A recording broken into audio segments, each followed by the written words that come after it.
Judges are to preside over child sex abuse trials because of concerns about the way vulnerable witnesses have been treated by lawyers. Ben Ando has more. In May, a teenage girl attempted suicide during the trial of 10 men accused of abusing her from the age of 11. During the case in Oxford, she was cross-examined over 2 weeks by lawyers for all the defendants. In June, the Home Affairs Committee published a report calling for improved training for judges and specialist courts for such cases. In a letter to the committee, the Lord Chief Justice Igor Judge says that a small group of judges will be nominated and given bespoke training, but he says he's against the creation of a few specialist courts because they could prove expensive to run and lead to a backlog of cases. The new Governor of the Bank of England is to unveil a strategy under which he'll promise to keep interest rates at a set level until certain conditions are met. In his first monthly inflation report, Mark Carney will set out the new policy of forward guidance, which will aim to boost confidence in the economy and give banks and mortgage lenders the ability to lock in customers at lower rates for longer. A pilot escaped uninjured after a glider crashed into fields in Milton Keynes yesterday afternoon. It came down near Beethoven Close in Old Farm Park shortly after 4 o'clock. There are concerns that street cleaning in Luton is being cut back as the council tries to make savings. A number of people have contacted the Iain Lee show to complain that litter is being left to accumulate. The place that could be quite tidied up. There's a lot of rubbish around, like the town centre and all that. Chewing gum, that's one of my worst things. I absolutely hate that. People, they'll throw out their beds, they'll throw out their sofas, just put it on the front and like on the path, just like here, and Hightown, Parktown, Marsh Farm, basically everywhere. Well, Iain and the team will be looking into this next. In sport, Watford beat Bristol Rovers 3-1 in the first round of the Capital One Cup last night. Stevenage are also through after beating Ipswich 2-0, and MK Dons are through after beating Northampton 2-1. But Wickham are out. They lost 2-1 to Leicester. The weather, sunny spells and the chance of a light shower. Top temperature 22 degrees Celsius, that's 72 Fahrenheit. Get the latest news and sport online at bbc.co.uk/3 counties. You done? I am done. Let's get this bad boy on the road.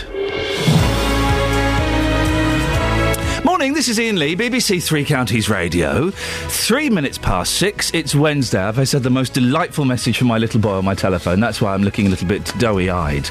They're off on holiday today. I'm joining them a little bit later on. And what a lovely message. I might just go home and listen to that all day. I won't. I'm going to go and play Xbox and watch karate films because the house is empty. You want to come? You're in. Let's do it, guys. Let's do this thing. Coming up on the show this morning, we'll be talking about, well, I can't say what's written on my screen because it's very, very naughty. Basically, it's a busy show, let me tell you that. Across beds, hearts and bucks. This is BBC Three Counties Radio. One thing I want to ask you, we're talking about internet trolling and bullying and things like that. It's very fashionable at the moment.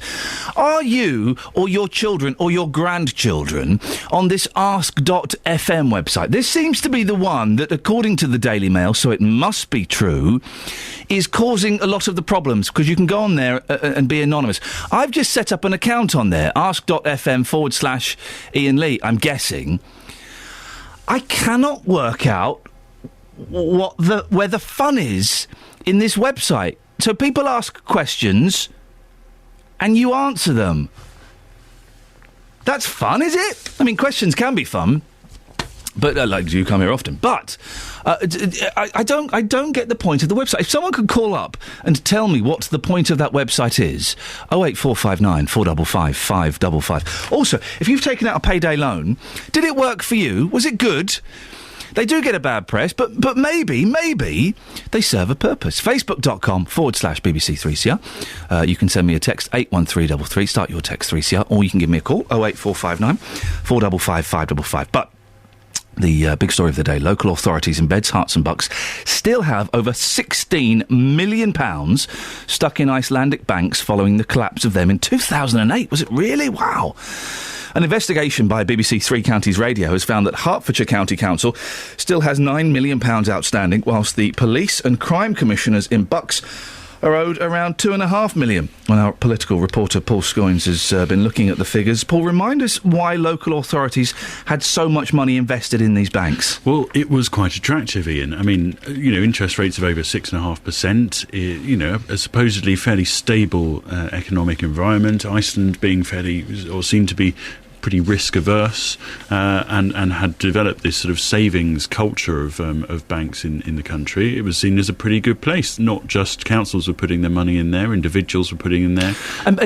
Iceland was attractive, I'm assuming, because it was safe and because of high interest rates. Is that what drove people there? Yeah, absolutely. I mean, that was the reason. And you know, councils get money from government. They get it over a period of the year. They have to spend it at once. You know, the minute they get it, they don't just spend it. Sometimes it's on projects that are a little bit further in the future. Certainly sometimes they get the money for, you know, schools and various other bits and bobs, so they get it over a period of time throughout the year, and they have to make sure that money lasts. So the vast majority of councils were choosing to invest that money in that sort of place that they were thinking it was, you know, pretty reliable. In terms of interest rates, I just looked on a very popular money expert website yesterday and to get an idea of what the interest rates for a decent savings account now, and you're looking at 3%. So you could see certainly why that was so attractive to them, and they thought they, you know, were doing all right until that money sort of disappeared when those banks collapsed. And at that point, the UK had to bail out those banks to the tune of around £500 million, because the money that was in Iceland, the money that was held in Iceland, was actually 10 times the amount of the sort of the country's, you know, GDP, that money that a country can earn. So its output, if you like, was 10 times what it could. So it couldn't. Iceland couldn't pay off the loans, if you like. They couldn't pay it off. It could be suggested that by putting such huge amounts of money into these accounts, that maybe the councils are being a little bit reckless, a bit of gambling. Is that right? Is that fair? Well, most spread their money around a number of banks, so they try to sort of reduce the risk, if you like, and that money, as I say, was thought to be in a safe place. When that collapse came, and you know, other banks were hit. Let's not forget Northern Rock and RBS and various banks like that. The local authorities were hit very hard.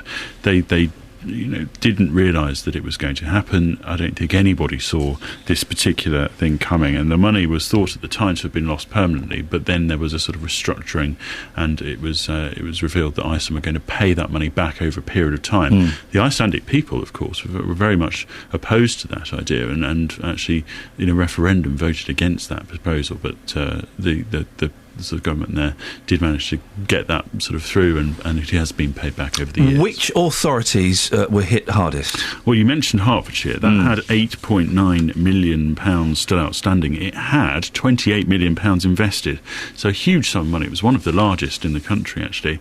Thames and Valley Police's, as it was at the time, the police authority, now the Police and Crime Commissioner's Office, they had around £5 million invested. Herts Police had around the same, or it was about £3 million invested as well. You look at sort of Aylesbury Vale District Council had a sort of combination of close to £3 million. They've got £1.2 million outstanding. Some other institutions as well. You look at Bedford College. You know, these just to give you a sort of an idea of the sort of institutions we're talking about. Bedford College had £2 million. The Open University had £6.5 million. So, you know, lots of authorities, lots of institutions had it bad as well.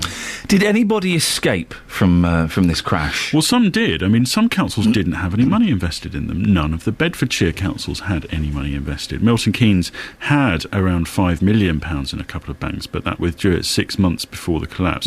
So some of the councils that escaped, their South Bucks, Chiltern District Council, they didn't have any money, and some of the Hertfordshire district councils didn't either. So a lot of the councils have got a percentage of the money back. Will they get all of the money back? Well, it depends which bank you're with. There are agreements that some of the banks will pay all of the money back, some will pay a percentage, and that percentage is around 89%, so that sort of 88p, 89p in the pound.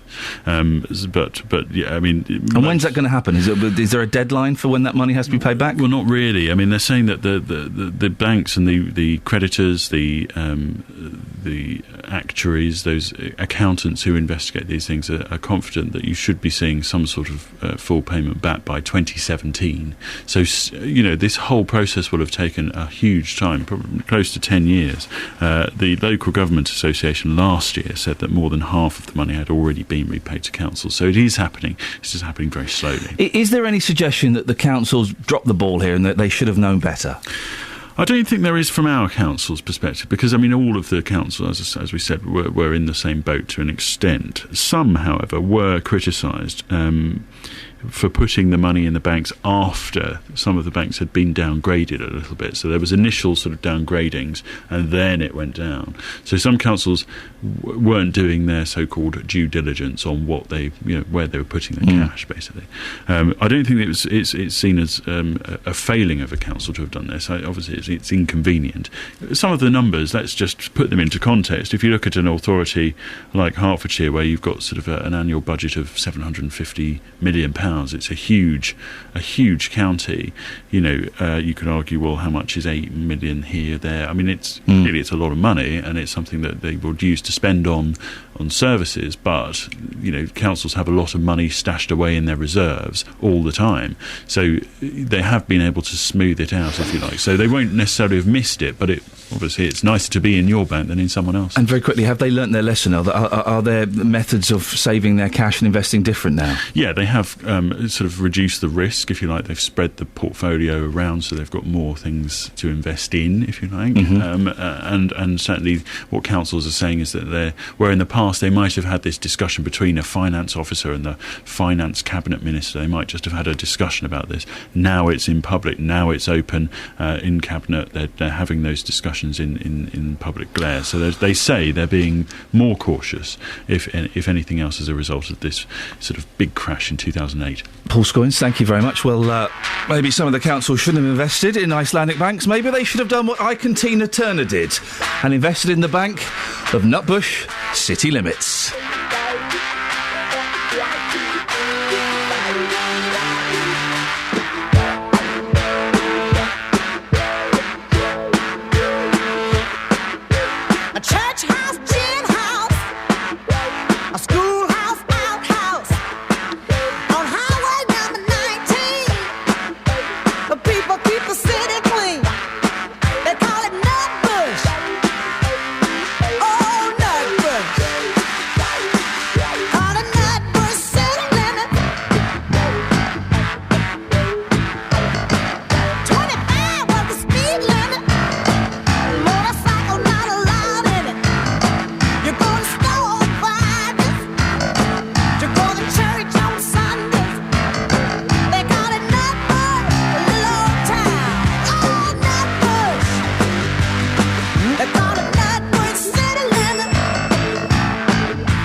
Iain Lee, BBC Three Counties Radio. The question today is ask.fm, this website.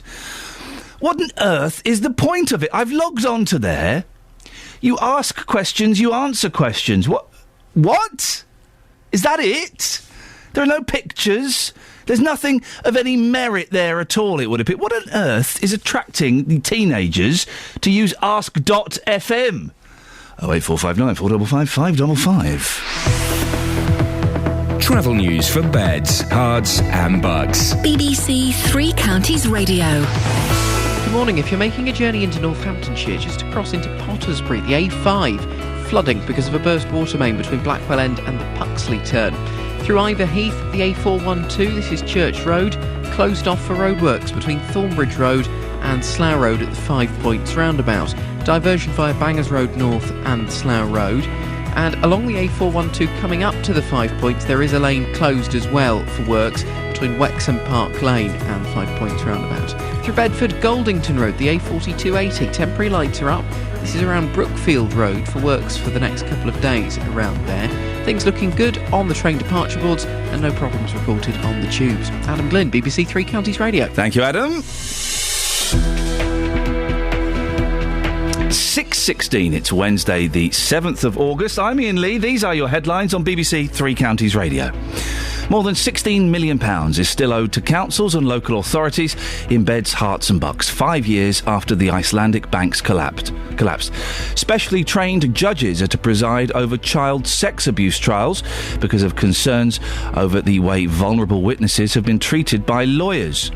In sport, Luis Suarez says Liverpool should keep their promise to let him leave the club so he can join Arsenal. Coming up, we're talking about bullying on social media. Ask.fm seems to be the main target. It looks like the dullest website in the world. Can anybody explain to me why on earth it's so successful? BBC Three Counties Radio.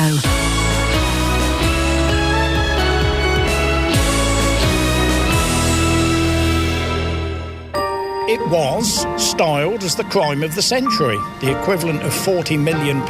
On Thursday, it's the 50th anniversary of one of the biggest crimes we've ever seen. We drove to the next stop, which was Briddigone Bridge, and there the assault took place. To mark the day, I'll be broadcasting live from where it all happened, and we'll hear from the policeman who found the hideout. It finally hit home. This was the train robbers' hideout. Marking the 50th anniversary of the great train robbery, Thursday afternoon from 3 on BBC Three Counties Radio.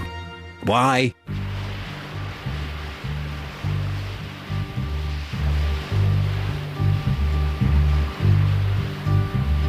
Sitting in the morning sun, I'll be sitting when the evening comes, watching the ships roll in, and then I'll watch them roll away again.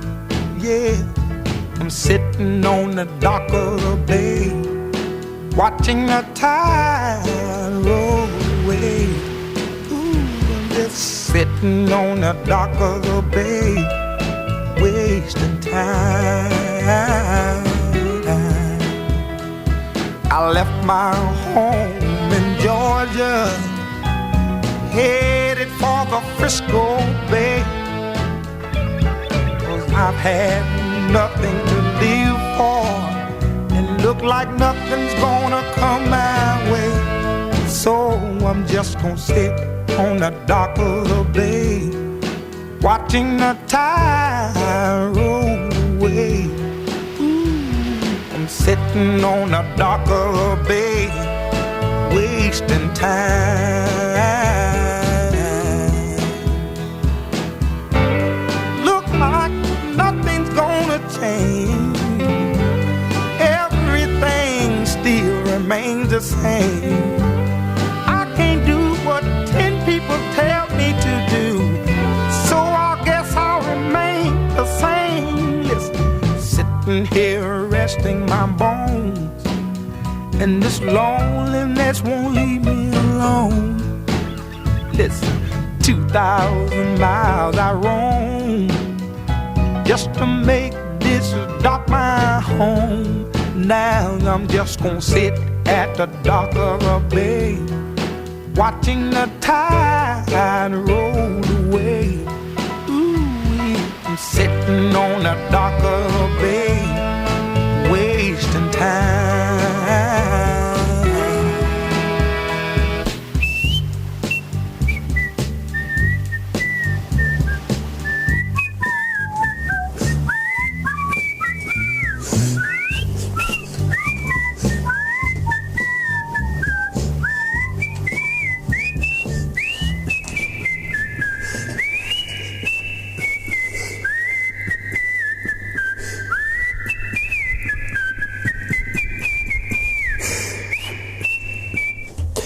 08459 455 555. There's not enough songs that have whistling in. You don't get enough whistling in songs these days, and that upsets me. Now, a phrase no one would have understood just a few years ago, but now you hear it all the time: internet trolling. It's when several people in the... well, it's not just the public eye are sent threats on social media sites such as Twitter and Facebook. Anybody can be. I've had it. I've had death threats. I've had people wanting to do nasty things to my children. I had several people after a television appearance this weekend throwing the C-bomb at me willy-nilly. Well, it can get quite serious, of course, and an inquest has been opened into the death of 14-year-old Hannah Smith. Hannah's father, David, believes she killed herself after being the victim of cyberbullying. Why do people feel able to say things on social media sites like Twitter and Facebook which they wouldn't say face-to-face? Well, Alex Holmes from Milton Keynes runs a campaign called Anti-Bullying Ambassadors. Morning, Alex. Good morning. Are you hearing more stories about people being bullied online? I think sadly we are, and there's been a real shift because, of course, when I was at school, these sort of social networks didn't exist, and they have become a real reality for young people and adults. And we're starting to hear a lot more cases where perhaps cyberspace isn't as safe as it should be. In the case of Hannah Smith, you've spoken to her dad, is that right? Yeah, that's correct. Yeah, I reached out to her dad because, unfortunately, part of my job, I've come across a few parents now that have lost children due to bullying.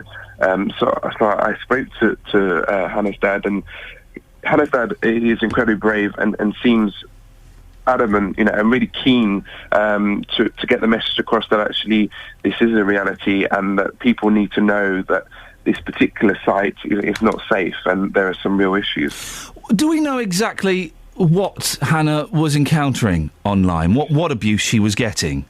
It seemed that through the application, Hannah was receiving quite a lot of abuse, quite horrible, about the fact that perhaps it isn't worth her living anymore, and some quite personal attacks. At the same time, she was receiving some compliments.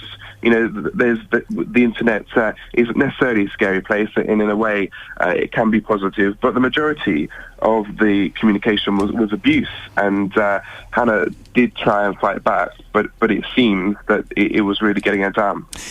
Listen, at school I was bullied, and I'm not proud to say I did a little bit of bullying, and the thing is, when it's at school, it happens at school, not to demean it at all, it happens, but once you go home was always perceived as the safe place, but now this is worse, isn't it, because this bullying continues at home, continues in your bedroom. Well, I think, nowadays, particularly young people, they have the world, in the palm of their hands, and it's 24/7, and the internet is a real place. It's not a thing, and they are so connected, and I suppose when that is your world and when it is so public, because the thing with this application is the idea is that you share it on your newsfeed, so every single question, anonymous question that you get asked is public, and everyone learns about it, and you don't necessarily have control of it.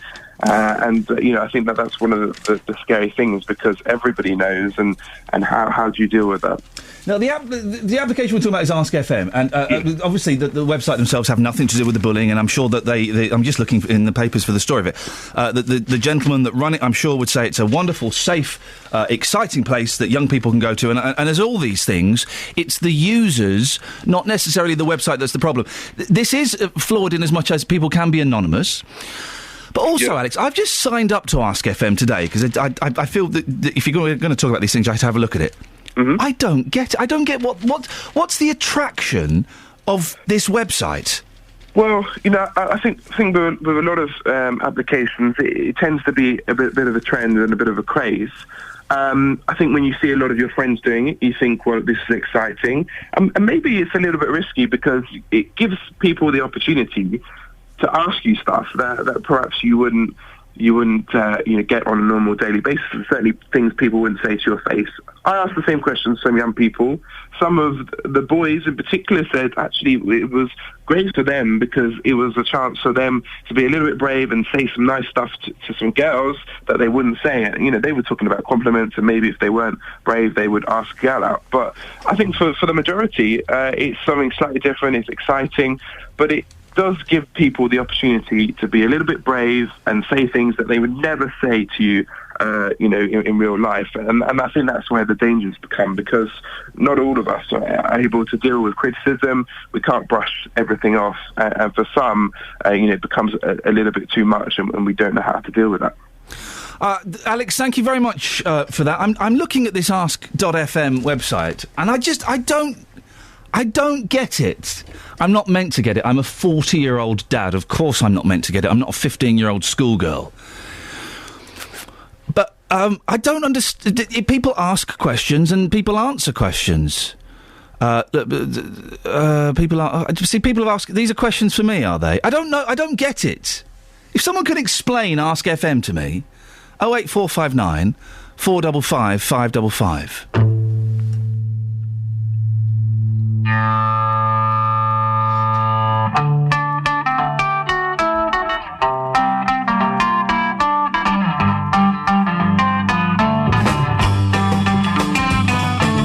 Baby's good to me, you know she's happy as can be, you know she said so.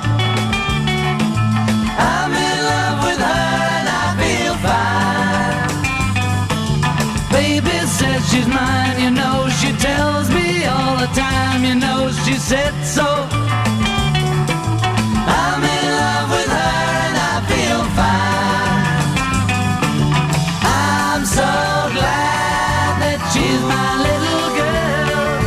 She's so glad she's telling all the world that her baby buys her things, you know.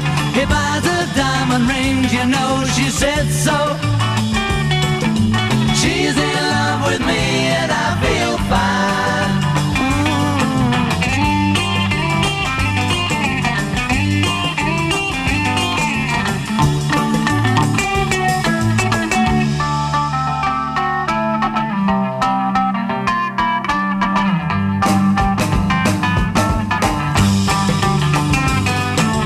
Baby says she's mine, you know she tells me all the time, you know she said so. I'm in love with her and I feel fine.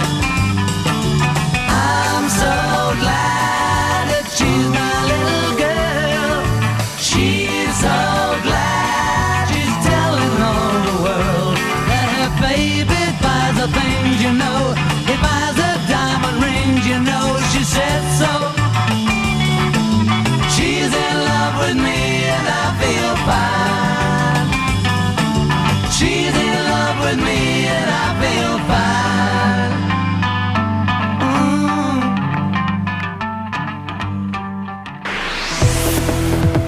fine. Travel news for beds, cards and bugs. BBC Three Counties Radio. A couple of problems on the A5 this morning. Through Redbourne, it has been partly blocked both ways after a vehicle overturned at the M1 Junction 9 roundabout. And as you go across into Pottersbury, just over into Northamptonshire, the A5 partly flooded because of a burst water main between Blackwell End and the Puxley turn. Goldington Road in Bedford, temporary lights going up today around Brookfield Road for works for the next couple of days. And in Toddington, Dunstable Road has electricity work around Bradford Way. No delays on the motorways and no major problems reported on the trains or tubes. Adam Glynn, BBC Three Counties Radio. Thank you very much. Coming up to 6:30, let's get the news and sport now. Here's Catherine Boyle. Across beds, hearts and bugs. This is BBC Three Counties Radio. Good morning. The headlines. More than £16 million is still owed to councils and local authorities in Beds, Herts and Bucks 5 years after the collapse of the Icelandic banks. Specially trained judges are to preside over child sex abuse trials because of concerns about the way vulnerable witnesses have been treated by lawyers. And the new Governor of the Bank of England is to unveil a strategy under which he'll promise to keep interest rates at a set level until certain conditions are met. Three Counties Sports. BBC Three Counties Radio. Watford beat Bristol Rovers in the first round of the Capital One Cup last night. A brace from Sean Murray and one from Gabriel Angela saw the Hornets through by 3-1. Manager Gianfranco Zola was pleased with the outcome. Yeah, they've done a good job, especially in the first half. No, I was pleased. Obviously, the second half, like we did in Birmingham, we dropped down too much and we allowed them to come back too much in the game. And it's understandable. There are many players who didn't play many games, so it's totally understandable. Stevenage also went through, causing an upset against the Championship Ipswich. Goals from Philippe Moret and from the penalty spot and Jordan Burrows in the second half saw Borough through to round 2.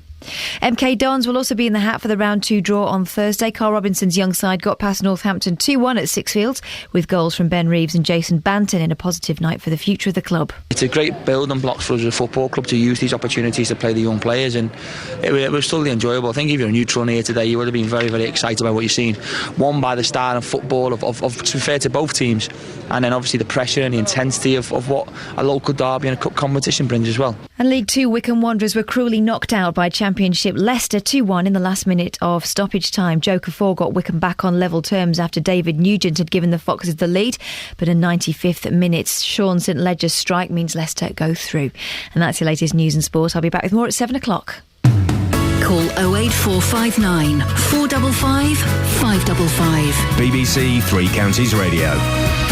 Morning, we're talking about bullying online. 08459 455 555. If it's happened to you or to maybe your children or your grandchildren, it's happened to me. I'm a 40-year-old man, it's happened to me, but it's causing a lot of problems with young people. If you've ever used this ask.fm website, what on earth is the attraction of it? It looks the dullest website ever. 08459 455 555. And if you live in Luton, what do you think about that? Have you noticed it maybe getting a little bit muckier, the streets getting a little bit dirtier? We'll be telling you why after this.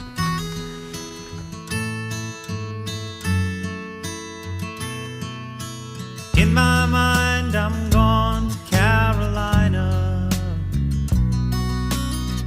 Can't you see the sunshine? Can't you just feel the moonshine? And ain't it just like a friend of mine to hit me from behind? Guess I'm gone to Carolina in my mind. Karen, she's a silver sun. You best walk her away and watch it shining. Watch her watch the morning come. A silver tear appearing now. I'm crying, ain't I? Gone to Carolina in my mind. There ain't no doubt in no one's mind that love's the finest thing around. Whisper something soft and kind. And hey babe, the sky's on fire. I'm dying, ain't I? I'm gone to Carolina in my mind. In my mind, I'm gone to Carolina. Can't you see the sunshine? Can't you just feel the moonshine?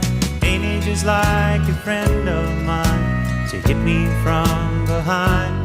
Yes, I'm gone to Carolina in my mind. Well, dark and silent late last night, I think I might have heard the highway calling. Geese in flight and dogs that bite. The signs that might be omens say I'm going, I'm gone to Carolina in my mind. With a holy host of others standing around me, still I'm on the dark side of the moon. And it seems like it goes on like this forever. You must forgive me if I'm up and gone to Carolina in my mind. In my mind, I'm gone to Carolina. see the sunshine? Can't you just feel the moonshine? Ain't it just like a friend of mine to hit me from behind? Yes, I'm gone to Carolina in my mind. Gone to Carolina in my mind. And I'm gone to Carolina in my mind. Gone to Carolina in my mind. Gone, I'm gone. Hey, if you want some fun, I say fun, I'm using that term very loosely. James Taylor, who that was, is giving guitar lessons online. Well, he'll teach you how to play that online. It's one of the most wonderful... I mean, it's still far too complicated for me, and I don't own a capo, but it's one of the most wonderful YouTube videos I've seen in a long, long time. Morning, this is Iain Lee, BBC Three Counties Radio. There are concerns that street cleaning in Luton is being cut back as the council tries to make yet more savings. A number of people have contacted me and this show to complain that litter is being left to accumulate. Well, what do you think? If you live in Luton, work in Luton, you travel there regularly, have a think. Do the streets look a little bit muckier than they did 6 months, a year ago? Do you think it's getting worse? Well, when people do get in touch, we like to go and investigate them, so I sent our reporter out to do our dirty work. Sophie Solaria, no less.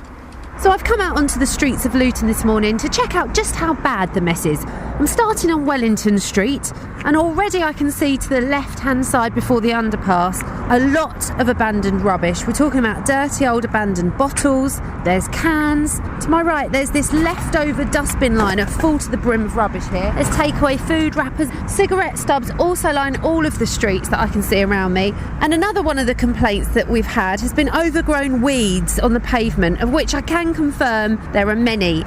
In every single crack of the paving stone there is grass and weeds, and it's starting to look a little bit like AstroTurf.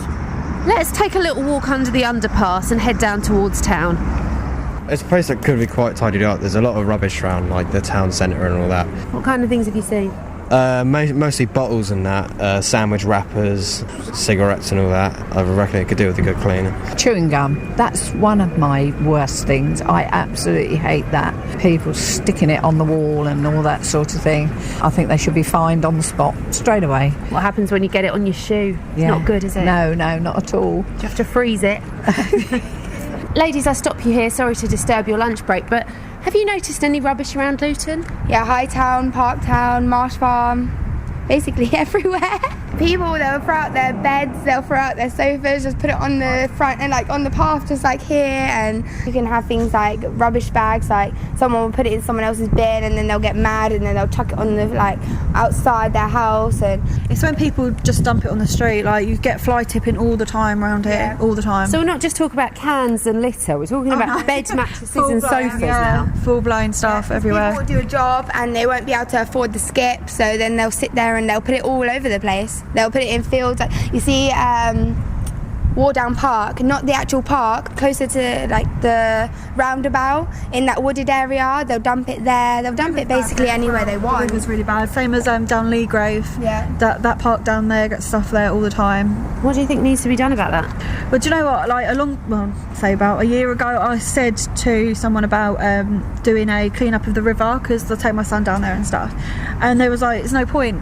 People to be ruining it straight away. People get drunk down there, do the drugs down there." There's nothing literally that you can actually do. Like you can clear up the rubbish, but then the next day it's going to be there. If it's not there the next day, it's going to be there the next week. It'll be community doing it because the council won't pay to do it. Ah, the big society. Remember that? Well, Tony in Luton was one of the people who contacted the show about this issue. He joins me now. Morning, Tony. How long have you lived in Luton? Hello, Ian. All my life. About 40 years. And have you noticed the litter getting worse recently? Most definitely.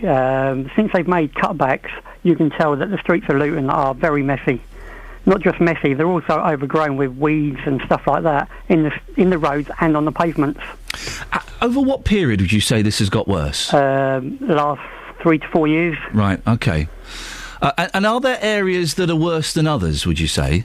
Definitely Hightown is very poor. But where I live in Leagrave, it is quite poor as well, because the council don't seem to come out this way that often. I guess we talk about cutbacks and these times of austerity that we're living in. I guess the council has to prioritise. Would you say that keeping the streets clean is a priority, Tony? I would, yeah, because Luton have this lovely little slogan where it says "Love Luton," but it seems like the council don't actually love the streets of Luton. They're just leaving them to go to rack and ruin, and therefore, if the area's messy, people just don't tend to care anymore, and then it just becomes a bit of a rat race.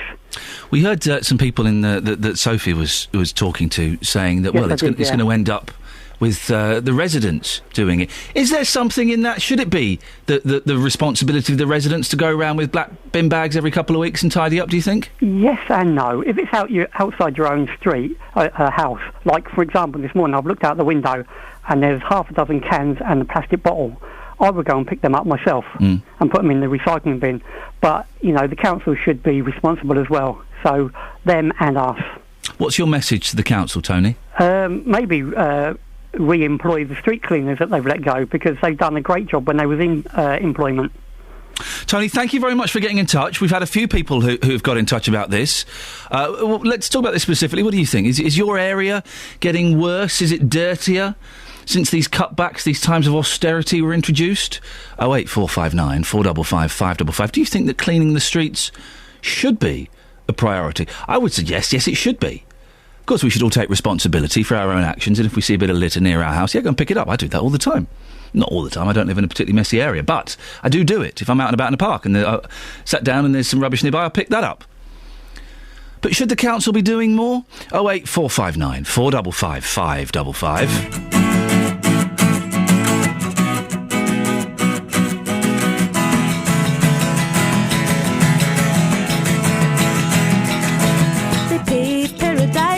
A parking lot with a pink hotel, a boutique, and a swinging hot spot. Don't it always seem to go that you don't know what you've got till it's gone? They paved paradise, put up a parking lot.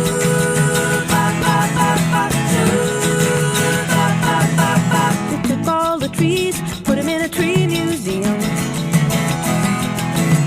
Charge the people $1.50 just to see them. Don't it always seem to go that you don't know what you've got till it's gone? They paved paradise, put up a parking lot.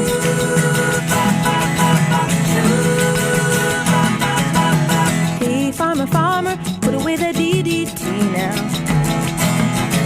Give me spots on my apples, or leave me the birds and the bees. Go that you don't know what you've got till it's gone. They paved paradise, put up a parking lot.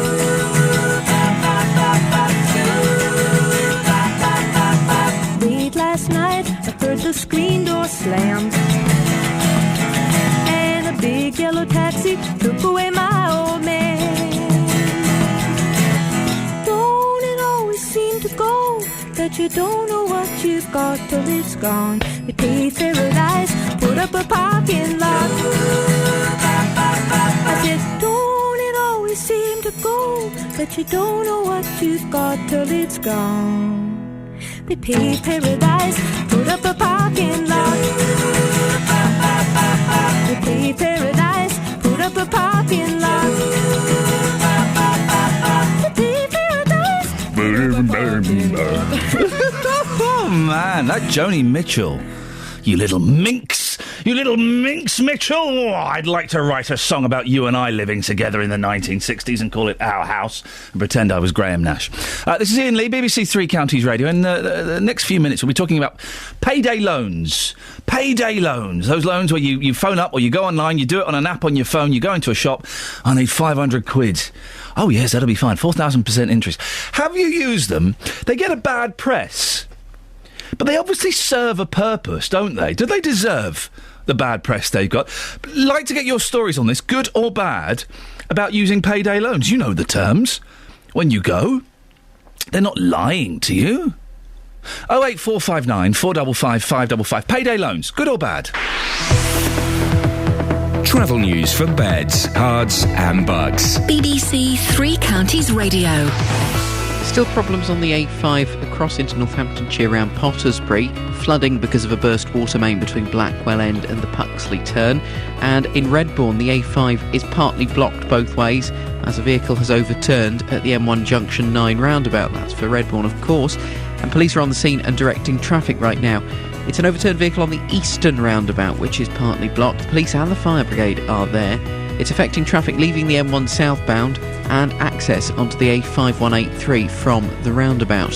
Down on the M25, anti-clockwise, it's starting to look heavy into the roadworks Waltham Abbey toward Enfield, building up past the M1 and toward Kings Langley, and starting to look slow from Maple Cross to the M40. If you're commuting by public transport, things are looking good for the trains and for the tubes to and from London. Adam Glynn, BBC Three Counties Radio. Thank you very much, Adam. Right, 6:46. It is Wednesday, the 7th of August. I'm Iain Lee. These are your headlines on BBC Three Counties Radio. More than £16 million is still owed to councils and local authorities in the three counties by Icelandic banks 5 years after they collapsed. Specially trained judges are to preside over child sex abuse trials because of concerns about the way vulnerable witnesses have been treated by lawyers. In sport, Luis Suarez says Liverpool should keep their promise to let him leave the club so he can join Arsenal. Coming up, payday loans. Have you had one? Any good or a bit of a rip-off? 08459 455 555. 6:47. Let's get the weather now with Wendy Hurrell. Beds, Hearts and Bucks weather. BBC Three Counties Radio.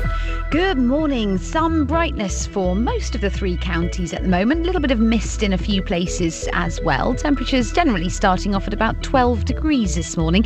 There was a little bit more cloud across most western parts at the moment, but we should at times have some bright or sunny spells through the rest of this morning and into the afternoon. There's a risk that one or two of the showers cropping up from the southeast may make it as far as us, but I think it is just a small risk. Largely it's going to be dry today and we should get temperatures up to the low 20s and high teens at least. So we're looking sort of 20, 21 for a spot like Luton throughout this afternoon. As we go through the evening and overnight, still that shower risk, but mostly it's dry and with increasingly clear skies and light winds, there will be a little bit more mist and fog that forms overnight tonight. And for some of us, it could be a bit on the chilly side in the countryside. We may just slip into single figures for a time. As we start the day tomorrow, it will be fine and sunny after a little bit of early mist burns away. And it should we should keep that sunshine through most of the day, although I think it will turn more hazy as a weather front approaches from the west. A little bit warmer tomorrow, if anything, 22, 23 degrees, something like that. We start Friday with that weather front. There will be some clouds and some patchy rain as a result, but that clears through for a bright and breezy afternoon. And again, temperatures will be in the low 20s. And that's how we're starting the weekend too. Largely dry, quite calm by then. The breeze will have dropped out and pleasant enough in any sunny spells. That's how it's looking at the moment. If you've got a problem with a company, a council or an organisation, there's one man you should come and speak to. You've got a problem with a mattress, I gather. Tell me all about it without naming any company name. Jonathan Vernon Smith. Well, every time she tried to book, the trip was cancelled because of adverse weather. The JVS show fights for your rights and tackles your consumer problems. Just send the receipt off and you'll get the cheque in the post. If you need our help, I went to speak to the man that runs this golf club. Email jvsshow@bbc.co.uk. I'm just very pleased that you've got the money. And we could do the same for you. Thanks ever so much, Jonathan. The JVS show on BBC Three Counties Radio.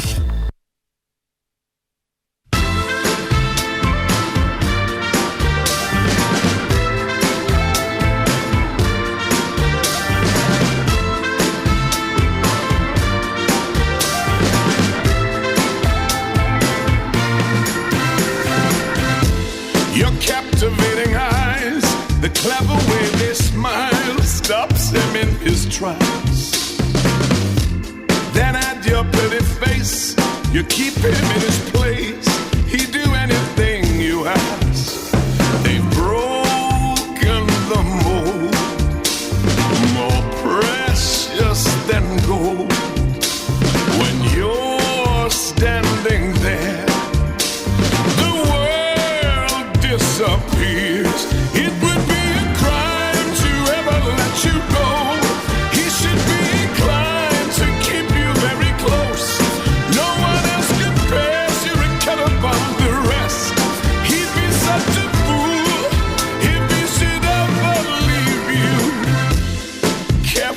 what you do.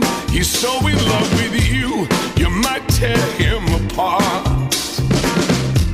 To watch the way you move, it's obvious that you were made for breaking hearts. The pout of your lips, those soft fingertips, the curve of your waist, you're perfectly made.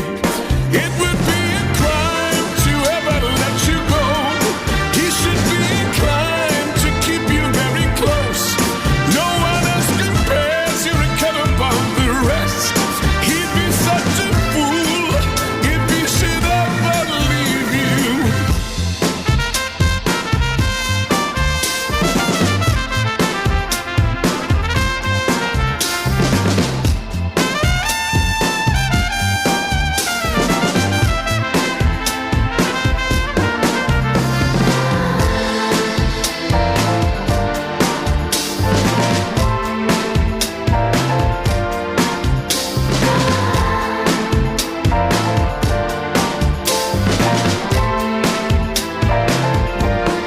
It would be a crime to ever let you go. He should be inclined to keep you very close. No one else compares, you're a cut above the rest. He'd be such a fool if he should ever. It would be a crime to ever let you go. He should be inclined to keep you very close. No one else compares, you're a cut above the rest. He'd be such a fool if he should ever leave you. Your captivating eyes, oh yeah. The sudden way you smile, The sudden way you smile sets him in a spin. implies she's a lunatic. The sudden way you smile. He said it again. It would imply she's a... Sorry? It would imply she's a double lunatic. The sudden way you... Who just smiles suddenly? For goodness sakes. Morning, Iain Lee, BBC Three Counties Radio. Shall we have a look at the front pages of the newspapers? Yes, we shall. I'll tell you why, because our guest has just dropped out. I've lifted the curtain slightly. But The Independent... Oh, here we go. A first female reader for the football results. We'll ask Dealey about that when we speak to him. Page 7, let's go there. And now over to Charlotte Green for the classified football results. A further bastion of male dominance has fallen after the BBC announced that Charlotte Green will become the first female voice to read the classified football results at 5 p.m. on Saturdays. The former Radio 4 presenter will replace James Alexander Gordon, 77, who announced his retirement last month following throat surgery. Green will read the results as part of Radio 5's live sports... Oh, it's only on 5 Live, so it's not proper. Thought it meant on the telly. I thought it meant on the telly. That would have caused outrage, wouldn't it? No, she's not. The appointment marks a surprise comeback for Green, 57, who took voluntary redundancy. Well, I bet there'll be some purists out there. I bet Dealey's one. I bet Dealey is one who will be disgusted that a woman is reading the football results. And I don't like football. I do like women. I like men. I like women and men. I like people. I don't. But part of me thinks this is a step too far. It's a step too far to read. Let's have a listen.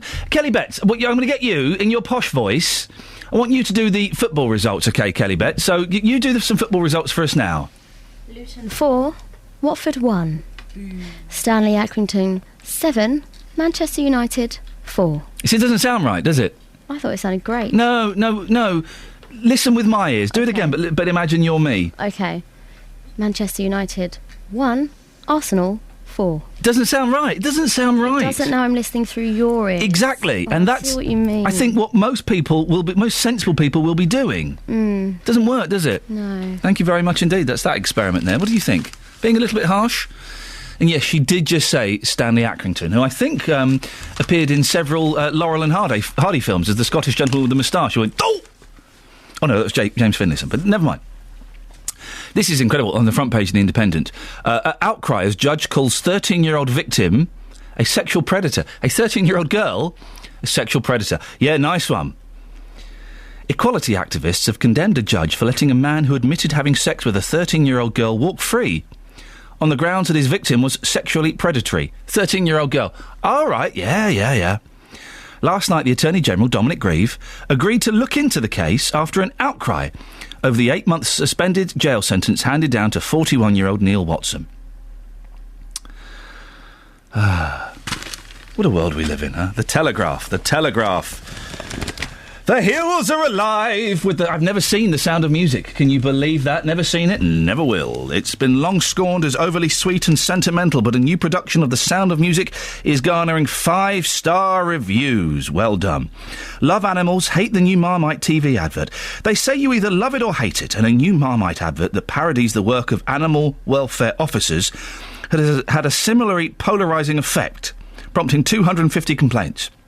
The advert features a spoof rescue unit travelling between houses to recover neglected jars of Marmite.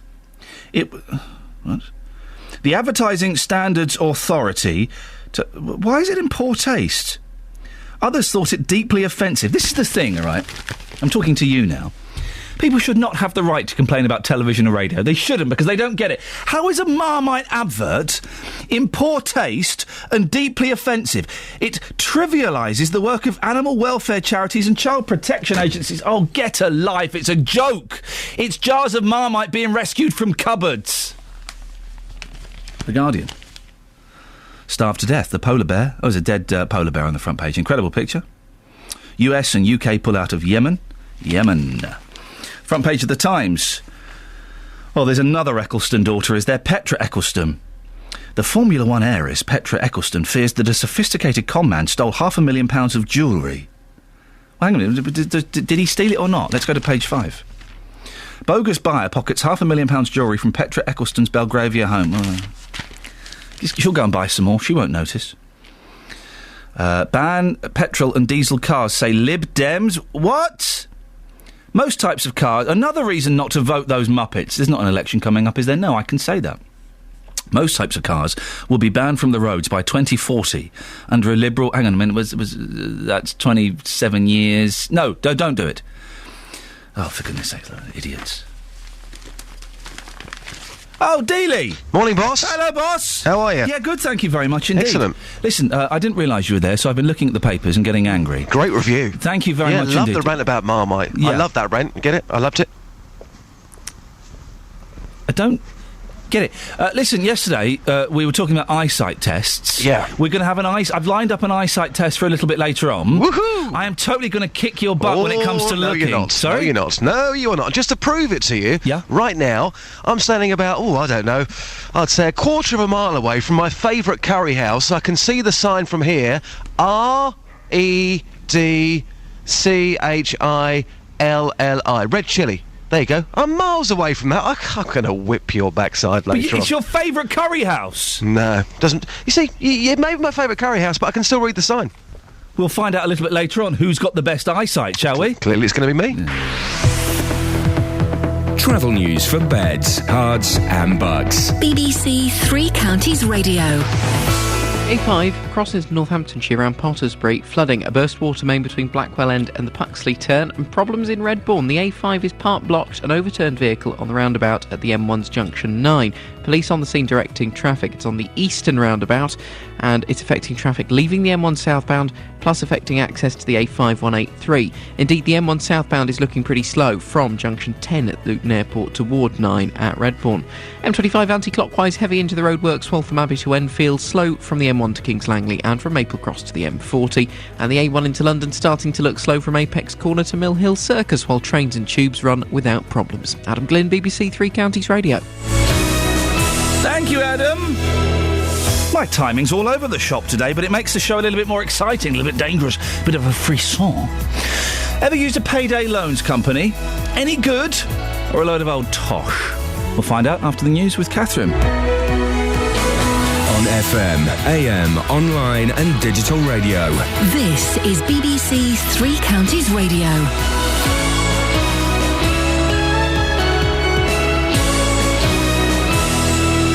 Good morning, it's 7 o'clock. o'clock, the headlines. Council cash in Icelandic crash, specialist training for sex crime judges, and Luton accused of putting cuts before cleanliness. BBC Three Counties Radio. 5 years after the collapse of Iceland's banks, they still owe more than £16 million to councils and local authorities in Beds, Herts and Bucks. Our political reporter Paul Scoynes has more. Before 2008, it's easy to see why Iceland was so attractive to councils. Interest rates of over 6%, supposedly risk-free. Millions of pounds were invested by authorities and individuals from the UK.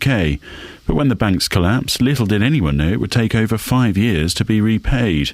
Herts County Council had £28 million invested. It has £8.6 million outstanding. Bucks County Council is still owed £2.6 million, with the Police and Crime Commissioner for Thames Valley being owed the same amount.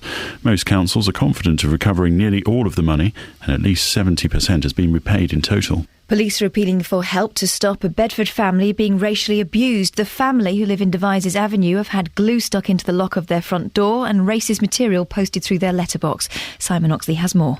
Bedfordshire Police say this is the latest incident over the last few months targeting the couple and their 3 children.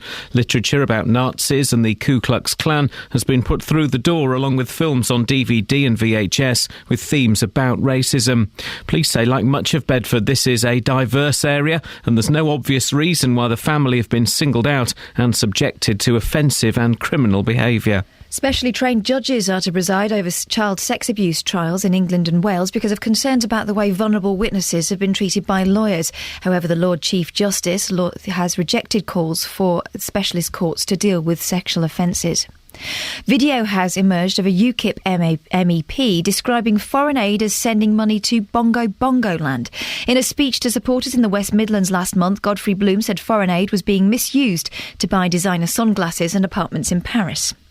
Luton Borough Council are being accused of putting cuts before cleanliness. A number of people have contacted BBC Three Counties Radio with complaints about a perceived drop in the frequency of street cleaning. Tony told Iain Lee it's undermining local pride. Luton have this lovely little slogan where it says "Love Luton," but it seems like the council don't actually love the streets of Luton. They're just leaving them to go to rack and ruin, and therefore, if the area's messy, people just don't tend to care anymore, and then it just becomes a bit of a rat race.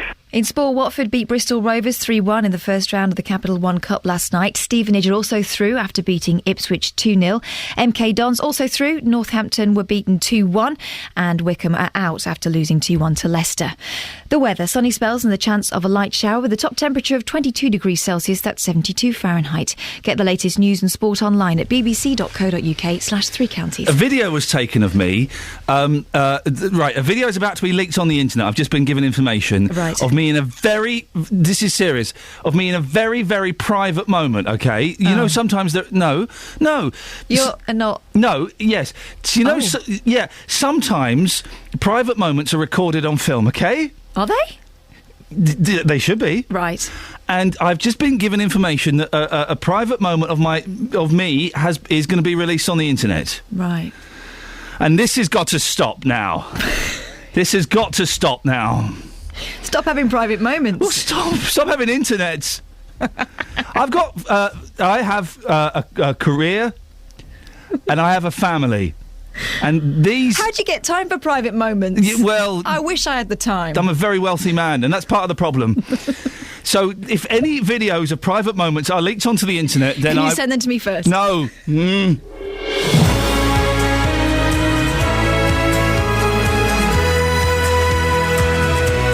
Very, very naughty, very naughty. Morning, Iain Lee, BBC Three Counties Radio.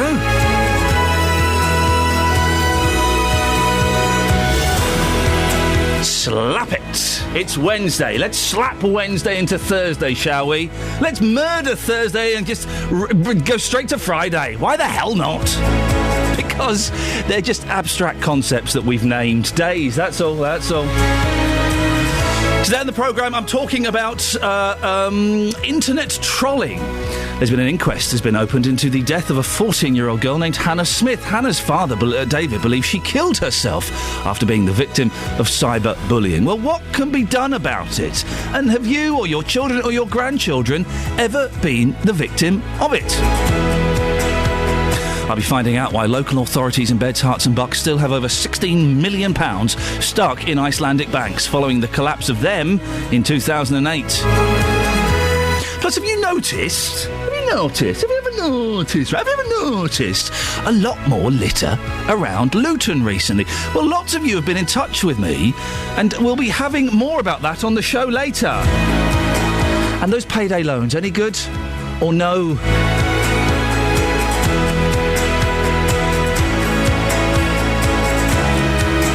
Facebook.com/BBC3CR. You can send me a text, 81333. Start your text 3CR. The best way to do this, though, is to give me a call, 08459 455 555. Across beds, hearts and bucks. This is BBC Three Counties Radio.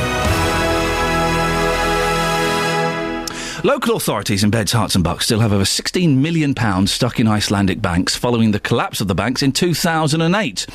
An investigation by BBC Three Counties Radio has found that Hertfordshire County Council still has £9 million outstanding, whilst the police and crime commissioners in Bucks are owed around £2.5 million.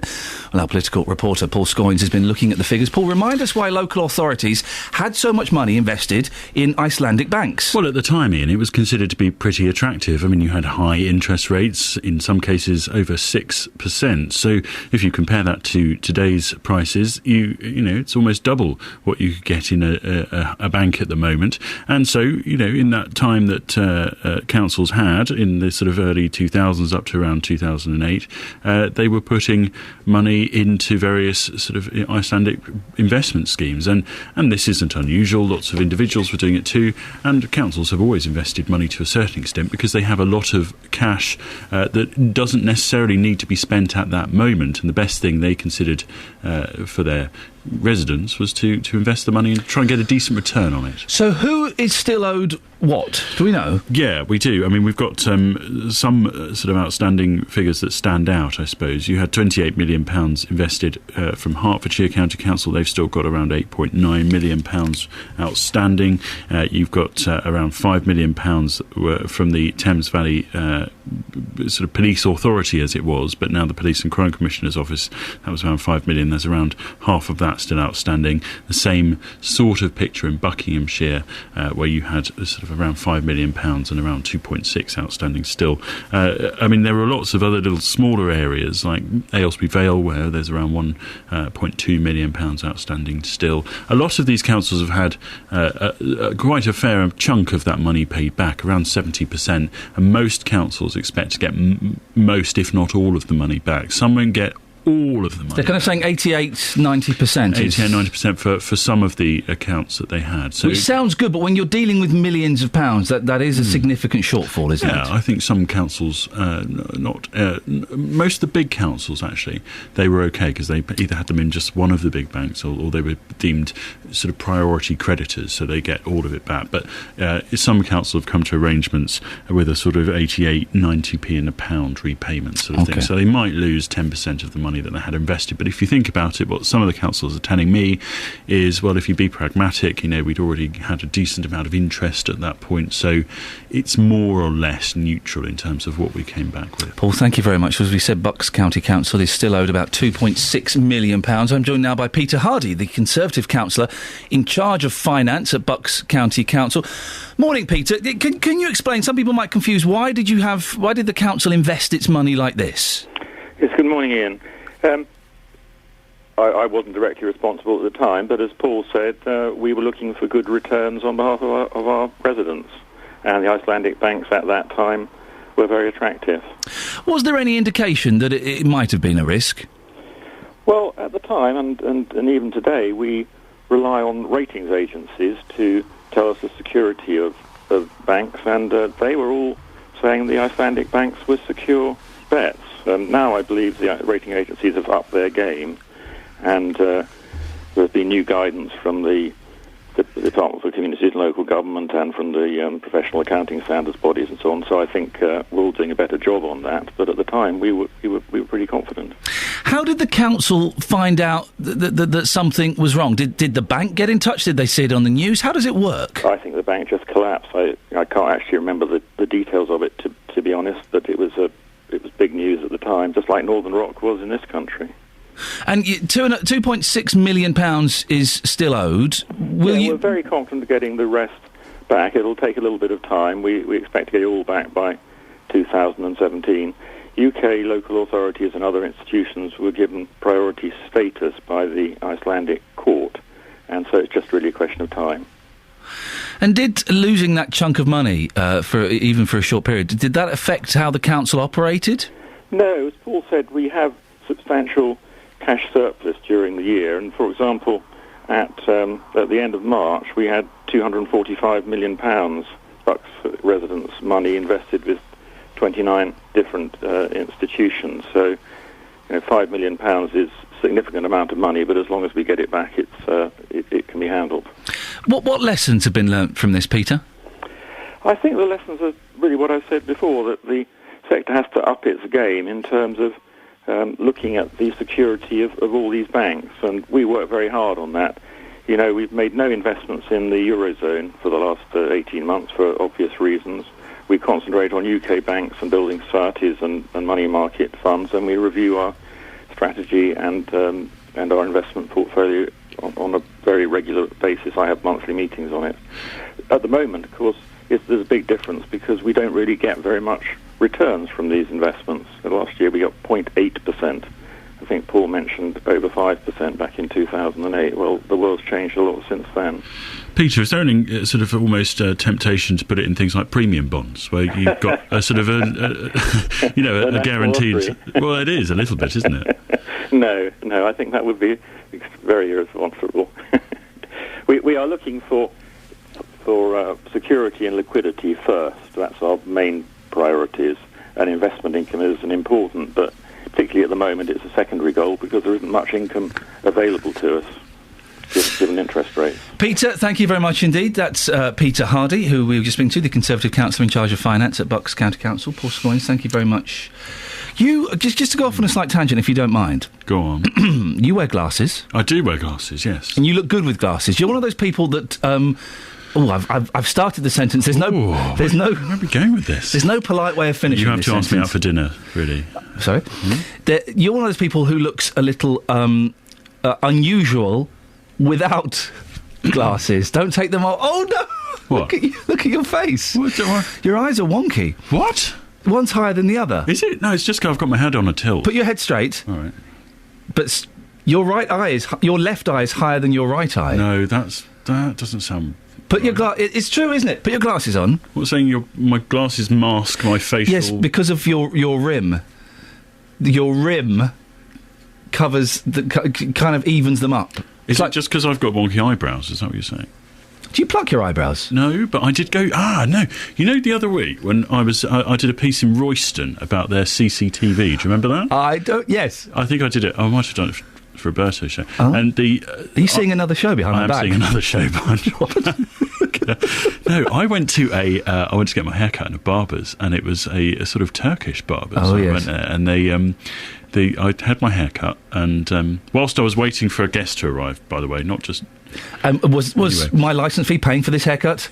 In a way, yes. But I had the haircut, and then the guy said, "Right, do you want your eyebrows done?" Uh-huh. I'd never been asked that in a barber's before. No. I went, okay, and he trimmed my eyebrows. Not that there was much to trim, I should say, right? Come on, Dennis Healy. And also then he got this sort of flaming ball and tapped my ears. Oh, he burnt that. I've heard of this. I've never seen it. The burning of the ear hair. Yeah, it was brilliant. But what did he do to your eyebrows? Because they do look sculptured. You've got what I like to call HD eyebrows. Really? Yeah, high definition. What did he do to them? Well, he got a comb and his razor and took a razor to it. I mean, to be honest, it makes it sound like there was some dramatic growth there before. I don't think there was. It does look different because they start off bushy in the middle, right, and then they thin out as they go across your eyes of different heights. I believe that's what eyebrows do, generally. But what the point I'm saying is, how blind are you sans spectacles? I would struggle. So I heard Justin being able to read the name of that restaurant. Yes. I wouldn't be able to do that. I can barely. You can see there's a sticker for BBC Introducing. I know it's for BBC. Can you see that? What? Can you? Okay. How many fingers am I holding up? I'm going to say 2. No, you're close. It's 1. Okay. Do you want to take part in our eye test a bit later on? Oh, yeah, absolutely. I probably do need a retest. Well, Justin and I are going to have a little eye test. It's become a little bit competitive. Well, there's clearly only going to be one loser in this, and that's me. Well, there'll be 2 losers. Well, technically. Yeah. But there's one big loser. There'll be one winner. Yeah. If there's 3 people in a competition, right? Yeah. One will be the winner, the other 2 will be losers. One more of a loser, really, because someone's got to come last, and that will be me. Travel news for beds, cards and bugs. BBC Three Counties Radio. Flooding in Pottersbury this morning. The A5 burst water main between Blackwell End and Puxley turn off. The A5 in Redbourne partly blocked by an overturned vehicle on the eastern roundabout at the M1's Junction 9. That's causing a bit of disruption for traffic leaving the M1 at Junction 9, and it is tailing back a little on the main carriageway back toward Luton Airport at Junction 10. But also on the roundabout, it's partly blocking access to the A5183. The police are on the scene, as are the fire brigade, and the police are directing traffic. Down on the M25, anti-clockwise, slow-moving traffic from Waltham Abbey to Enfield into the roadworks section. It's also looking slow from the M1 to Kings Langley and building up from Maple Cross toward the M40. If you're driving into London, the A1 through Edgware looking slow from Apex Corner to Mill Hill Circus. And for the moment, no problems reported on the trains or tubes. Adam Glynn, BBC Three Counties Radio. Adam, thank you very much. 7:16, it's Wednesday, the 7th of July, August. I'm Iain Lee. These are your headlines on BBC Three Counties Radio. Sorry, I'm just laughing because Paul Scoins is having his wonky eyes and trimmed eyebrows being photographed for the website. Honestly, his left eye is higher than his right. Anyway, sorry, on to the news, slightly more serious things. 5 years after the collapse of Iceland's banks, they still owe more than £16 million to councils and local authorities across the three counties. Specially trained judges are to preside over child sex abuse trials in England and Wales because of concerns about the way vulnerable witnesses have been treated by lawyers.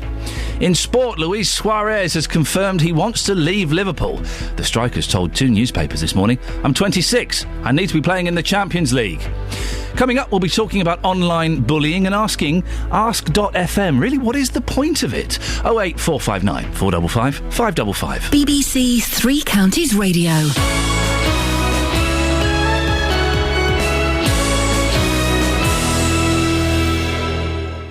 Roberto Perrone, debating the local issues. Bill Rowe is a guardian angel. He needs volunteers for his Luton chapter. This is not being a policeman. You can't do a policeman's job. It is giving safe passage to more vulnerable people. Roberto Perrone. A red kite has been rescued from a tree in Hertfordshire. There was a lost parrot in the three counties, and I was ready to mobilise our best people. Forget snakes on a plane. This is snakes in Hertfordshire. Potentially 27 of them. Roberto Perrone. And I love the animal stories. I do the animal stories. Weekdays from 3 on BBC Three Counties Radio.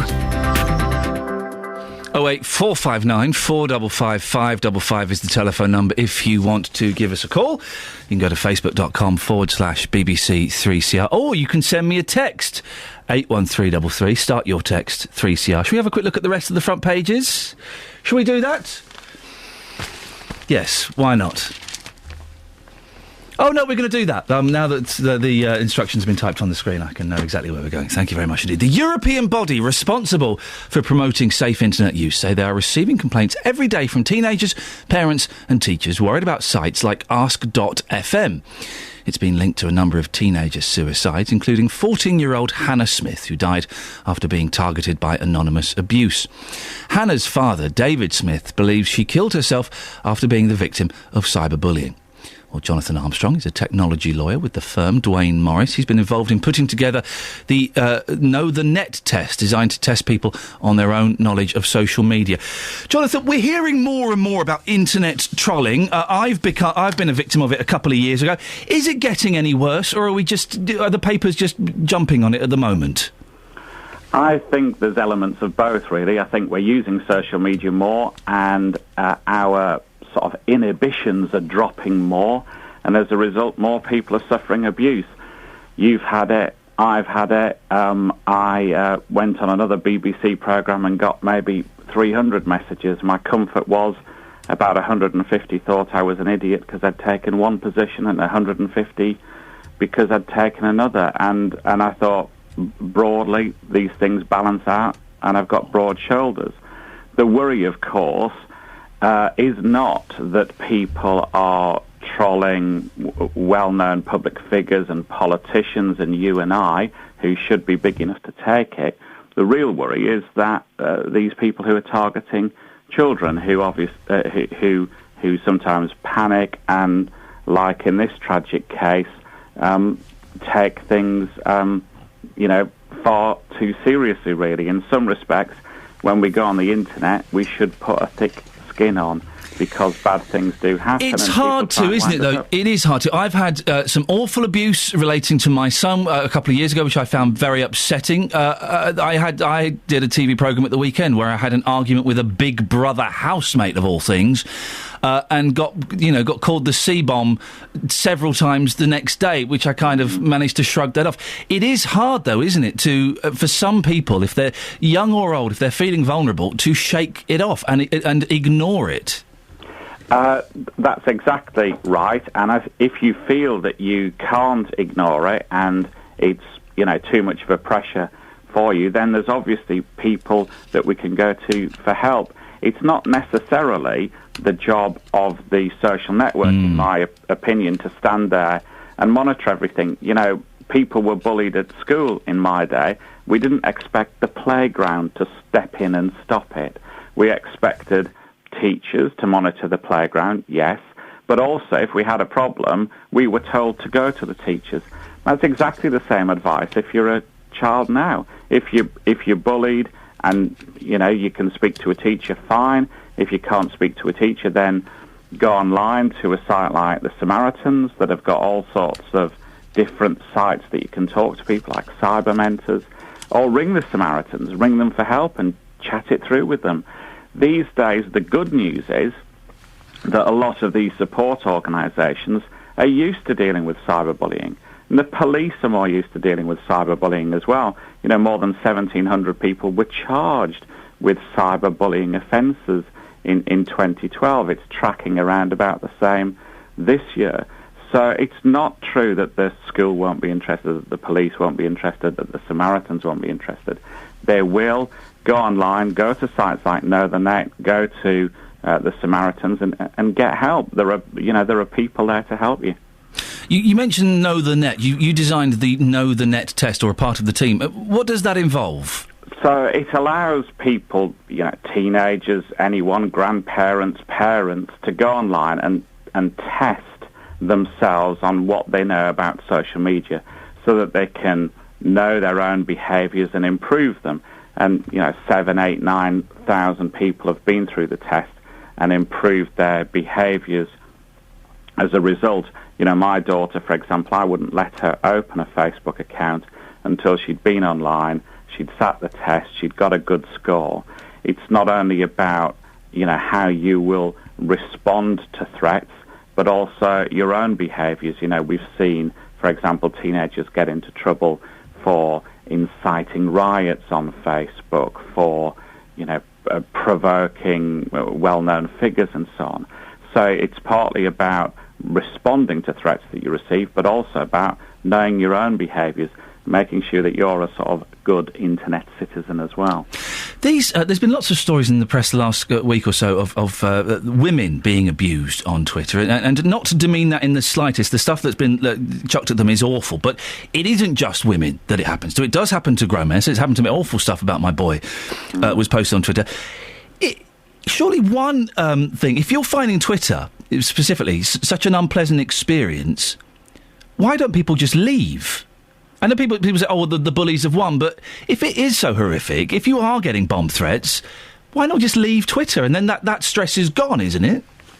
I think it is, and I think some people have left, haven't they? I can recall a sort of a well-known celebrity who made a threat to leave, and people rallied round and said that they shouldn't. But people obviously do leave Twitter, and some people can't face it. And I think other well-known celebrities employ almost like Twitter butlers these days who remove the bad comments for them. I mean, obviously, cynically, if you'd have watched the programme on Monday night, you'd say some celebrities don't leave because it's now earning them a good stream of money as well. But there is always that delete option. You can delete the messages, you can remove yourself from the network completely. But also, I'm a big fan with my own children, for example, of doing almost like an internet driving test. And I think the parents should do it and the children, so that you know that if something bad happens, you know how to react. And there's lots of education out there now. There are lots of good sites giving people tips of how to stay safe online, and it only takes an hour of your time to read them. Ask FM is the one that's a lot of criticism has been levelled at recently, because you can post on there anonymously. I've got a statement from Ask that I'll read in a bit, but I opened an account today, Jonathan. I didn't want to be one of those boring old farts that talks about stuff but hasn't got a clue what it is. So I opened an account on there. I don't get it. I don't get it. You basically, you ask questions or people ask you questions. That's it, is it? I think that is it. And it's obviously unusual in this life that something Latvian is trendy. But I think, isn't it a bit like maybe when you and I were younger and we went to nightclubs because our friends liked them? I don't know whether you did, I certainly did. Yes. And it didn't really matter, did it, that the carpets were sticky and they didn't play the type of music they like, but all our friends were Everyone else was there. And I think that's the same with Ask FM. If all your peer groups are there, you might not get it at all. Maybe all of them don't get it because it's trendy to be there, and there's this move in some circles against Facebook. Then your friends are hanging out there, and you're going to be there as well. Jonathan, if people want to take this Know the Net test, where do they go? Easiest thing is just to type Know the Net in your favourite search engine, or you can go to www.bit.ly/knowout. And that should get you there. Jonathan, thank you very much. Jonathan Armstrong, technology lawyer with the firm Dwayne Morris. We have been speaking about Ask FM, and they sent a statement. Hannah Smith's death is a true tragedy. We would like to convey our deepest condolences to her family and friends. Ask FM actively encourages our users and their parents to report any incidences of bullying, either by using the Insight reporting button or via our contact page. We always remove content reported to us that violates our terms of service. I would love... listen, I know there aren't that many youngsters. We might have a few young people listening. It's school holidays, innit? So but they're probably watching Why Don't You at the moment, or The Monkees. Do they still show those in the summer holidays? Can we get somebody under the age of 25, I consider 25 to be young, to explain Ask FM to me? I don't get it. I've opened an account, ask.fm/Iain Lee. People ask questions and you answer questions. Questions are fun, but I don't get... There are no photographs, as far as I can tell. There's no music. There's no flashing lights. It's just people asking questions. It looks very plain and very dull. Can somebody give me a call this morning and explain to me what it is and what's so attractive about it? 08459 455 555. I'm aware that when a lot of newsy shows talk about the internet, they quite often don't have a clue what they're talking about, which is why I set up this account. So I wanted to have a look at it. I still don't have a clue, but I wanted to have a look at it and at least be familiar with it before going on and condemning it. The only thing I can condemn it for is its dullness. It's very, very dull. 084... Is MySpace still popular? No. 08459 455 555. Travel news for beds, cards and bugs. BBC Three Counties Radio. As far as I know regarding Ask FM, it's purely an add-on for Facebook or Twitter, so it's an add-on to additional social media. And it's just the frisson of being able to ask an anonymous question to someone who has no idea who you are, and they will not be able to find out who you are. So I think that's what people like about it, though I don't see the point either, although I know people who use it all the time. Is this Adam Glynn or Rory Kathleen-Jones, for goodness sakes? Well done, look at you, 5 stars. Thank you. You're very kind. The A5 in Pottersbury, flooding. Burst water main this morning between Blackwell End and the Puxley turn-off. Problems in Redbourne, the A5. partly blocked by an overturned vehicle. It's on the roundabout at the M1's junction 9. That means trouble for traffic leaving the M1 there. It's causing delays, and it's also causing trouble for people trying to get onto the A5183 at that roundabout. The M1's looking slow southbound coming from Luton toward Redbourne as a result of these problems. M25 anti-clockwise slow Waltham Abbey to Enfield, Maple Cross to the M40, and there's already heavy traffic heading into London on the A1 through Edgware from the Apex Corner Junction down toward Mill Hill Circus. Trains and tubes, though, are running absolutely fine. Adam Glynn, BBC Three Counties Radio. Across beds, hearts and bugs. This is BBC Three Counties Radio.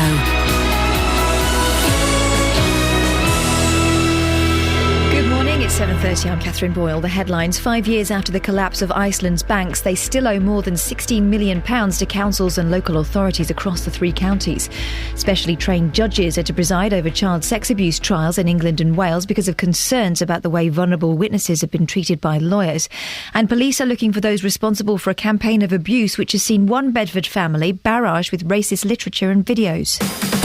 Three Counties Sports. BBC Three Counties Radio. Luis Suarez has confirmed he wants to leave Liverpool. The striker has told two newspapers this morning, "I am 26, I need to be playing in the Champions League." Meanwhile, last night, Watford beat Bristol Rovers in the first round of the Capital One Cup. The Hornets won 3-1 thanks to a goal from Gabriele Angela and 2 from Sean Murray. Stevenage also went through, causing an upset against Championship Ipswich. Goals from Philippe Murray from the penalty spot and Jordan Burrows in the second half saw Borough through to round 2. Manager Graham Wesley felt his side deserved the victory and bounced back well from defeat in the league on Saturday. Sunday, Monday, the players were terrific in their application, their attitude to their work. They took a lot on board. They want to learn, they want to succeed. They're believing in the advice they're being given, and I thought tonight it was a much improved performance and that was a deserved win. MK Dons will also be in the hat for the round 2 draw on Thursday. Carl Robinson's young side got past Northampton 2-1 at Sixfields with goals from Ben Reeves and Jason Branton. And League 2 Wycombe Wanderers were cruelly knocked out by Championship Leicester 2-1 in the last minute of stoppage. Joe Cafor got Wycombe back on level terms after David Nugent had given the Foxes the lead, but a 95th minute Sean St Ledger's strike means that Leicester go through. Despite the defeat, Chairboys manager Gareth Ainsworth was full of praise for his side. I'm so proud of those boys tonight. We were in it right to the last minute, deservedly so as well. I think we gave a Premiership contending team a real scare tonight, and I'm sure if we can play like that throughout League 2 this season, then we're going to win a lot more than we lose. I'm very, very proud. And that's your latest news and sport. I'll be back with more at 8 o'clock. Oh, are you there? Oh, hey, sorry, have you finished? Yeah. Right, so Charlotte Green is the first female reader for the football results. A further bastion of male dominance has fallen, says The Independent, after the BBC announced that Charlotte Green, who has a face like a thumb, will become the first... Her face looks like a thumb. That's not relevant. She's got a brilliant voice. I would have said his face looked like a thumb if a bloke had a face that looked like a thumb. Oh, fair enough. I've just You're said just rude, not sexist. I've just said Paul Scoins has got wonky eyes. Come on. Yeah. He hasn't. Oh, too late. You can do Charlotte Green, can you? I would really like to see you do Charlotte Green. East 5-4, 4-5. That's what she sounds like. Are you doing the voice? Yeah. Hey, that's not bad. Do it again. East 5. Different clubs. Do lots of them. Watford beat Bristol Rovers 3-4. They didn't. I can't remember what the score was, but do more. That wouldn't win either, would it? Stevenage 5, Watford 2. Hey, can you? Me, Scoinsy, and Justin are having an eye-off later on. Oh no, I can't join in. No, I know because I'm like a mole. I know you wear milk bottles. I don't. I've just read a lot of books. Is that what it was? So could Charlotte Green do the scores for that, please? I'm sure she could. Excellent stuff. Call 08459 455 555. BBC Three Counties Radio. Looks like we got ourselves a convoy. No, hang on. Looks like we've got ourselves a show. Huh? Coming up later on in the show, Paul Scoins, Justin Daly and myself will be having an eye-off. We'll also be talking about payday loans. They get a lot of bad press, don't they? But there are people that use them, and there must be people that appreciate them. Do you use payday loans? Good or bad experience? 08459 455 555. Now, we have had a number of complaints about the rubbish on the streets of Luton. Lots of people have been getting in touch with us, including Tony in Luton, who spoke to us earlier on the show. Well, Justin Dealey is out and about with another person who got in touch with us. Justin, where are you and who are you with? Yes, thank you, Ian. Lots of complaints, as you mentioned. I'm on Biscot Road in Luton. I'm with Akbar here. Akbar, when it comes to Biscot Road, not far from the town centre, just how bad is this road for litter? Very bad, and the situation has got worse over last year or so. I have been raising my concerns for a very long time about well-being of the streets and the community. We have got three major problems in this area. The first one is the litter, and just to give you a flavour of it, yesterday I went about on small 4 roads. And what I found was 34 items of waste lying on footpaths and in middle of road, ranging from broken trolleys, settees, and torn apart rubbish bags. My second concern is over planning of food outlets in this area. Within half a mile of Biscot Road and where we are standing in the co-op car park, there are about 12 food outlets, and half of them are takeaways, which open till very late and which are feeding ground for the rats, which are quite frequently found roaming in the car park and on Biscot Road. I have to say, I've seen the streets myself this morning, not particularly clean. From your research again yesterday, is this situation totally unacceptable in your opinion? Well, definitely no society and no council should accept a situation where there are 34 items of waste which are dangerous, and from every angle you look at them, these pieces should not be there on the road, and the council has a duty to keep and provide a safe environment for people to live in and a clean environment to live in. And my call to the council would be that look, we need to look into this situation. And there is another problem of prostitution which has filtered from High Town into Biscot Road, and before it gets worse, we need to take steps. OK, thank you very much indeed for your time. I know that Dave Taylor's standing by listening to that as well. And just a final point, Ian, I actually spoke to a street cleaner only last week. Now, what he said to me was, you didn't hear this from me, and of course we're not going to name this person, but what they did say was that the numbers of street cleaners in Luton, they're going to be reduced dramatically, and he said to me, this town will become a dump very soon. His words and not mine. Justin, stay there with Akbar. Give Akbar the headphones so he can have a listen. Yeah, he's listening in. Thank you very much. We are joined now by Councillor Dave Taylor from Luton Borough Council, the man responsible for street services. Dave, is this true, what we've heard from an anonymous source, the number of street cleaners is going to be reduced?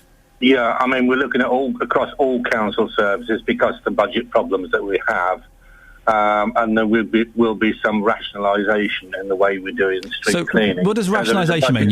What does rationalisation mean? Well, making a budget saving. Getting rid of people. So we'll be doing. Yeah. Unfortunately, that's the way it is.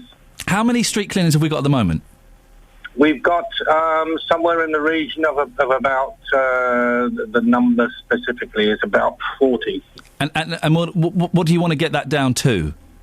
Well, it's actually what we're going to do is we've already agreed a budget reduction, which won't come into till next year. We've delayed it by a year, so we'll be losing roughly around 10%. And so, what's the financial budget reduction? The council's overall budget reduction is something like 47 million in the next 3 years. There are cutting corners, Dave, and there are cutting corners. Surely, one of the priorities of a town is to keep it clean. Absolutely. But you can't do that at the moment. So by getting rid of people, it'll be even worse. Yeah, it's actually different working practices that we're going to operate. We didn't really want to do this, but unfortunately that's why we've delayed it for a year. And we realise that there will be particular problems. How much are you going to save? How much are you going to save by this? It's just over £100,000. It's not a lot, is it? No, not really. So why are you making a cut that will only make Luton even more unattractive? Well, not necessarily more unattractive, because we're going to work differently. What are you going to do differently? We're going to do it in teams, smaller teams, that will be more mobile. So you're aware that you're running a not particularly cost-effective service at the moment? Well, it's a very cost-effective service. Well, if you can save £100 grand, and yet have a better result, then that would imply what you're doing at the moment is a waste of money. I'm not saying there will be a better result. Because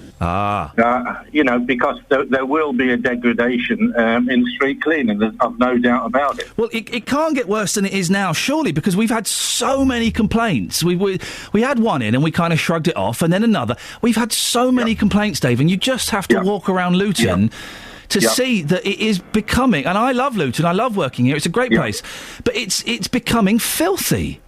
Yeah, I know there's been an increase in certain areas, and that's what we'll have to look at, and we will look at, and Biscott Road was mentioned. But I mean, certain areas like the town centre, we've got 7 days a week, continuous cleaning.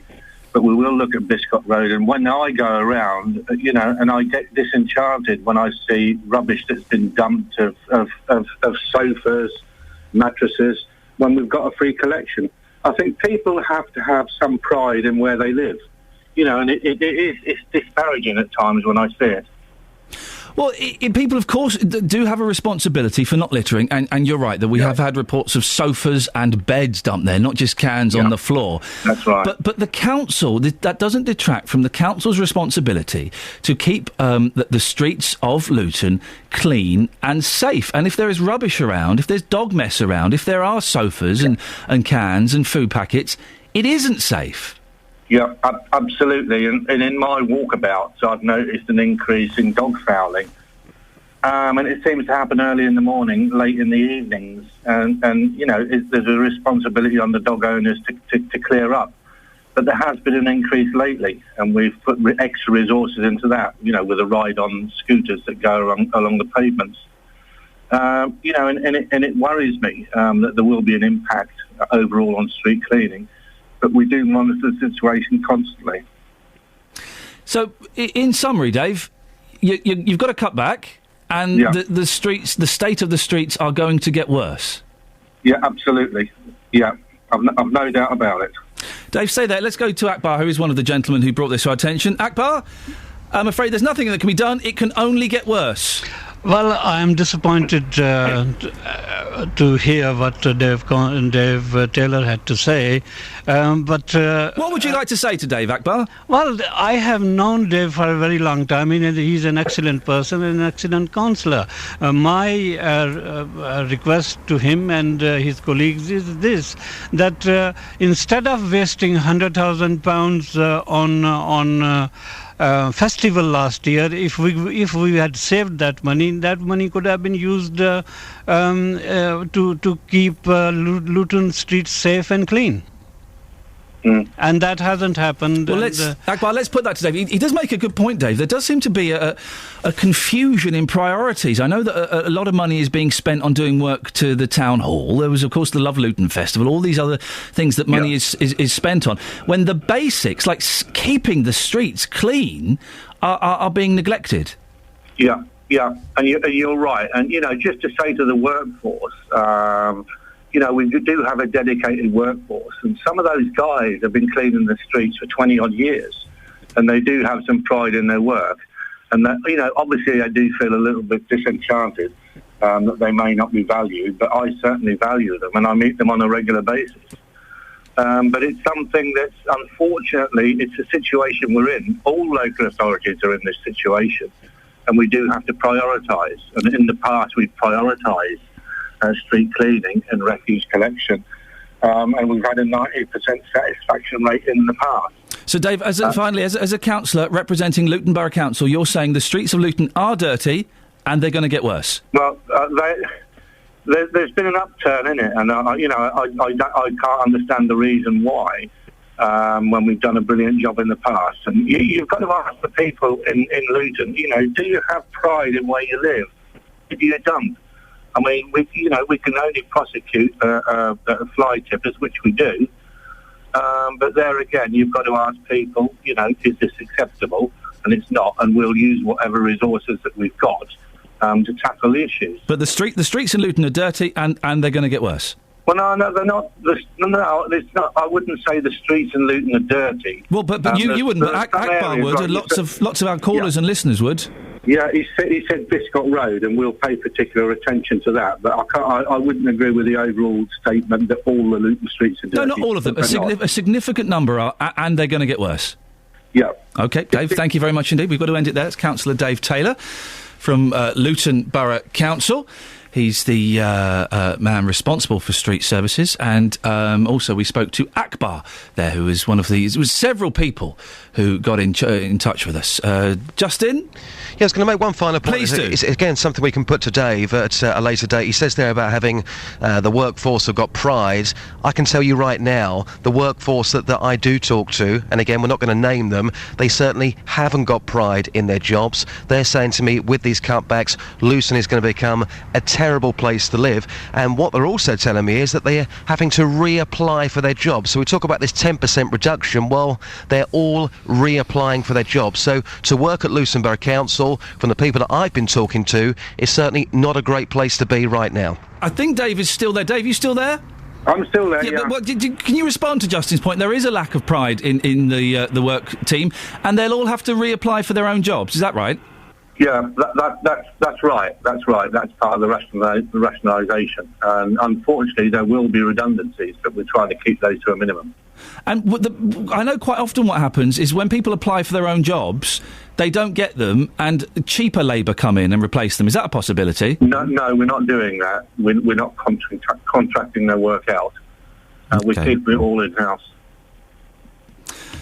Dave, thank you very much indeed. That's Dave Taylor there, and Justin Dealey, excellent point there. I'm glad we got back to him for that. 08459 455 555.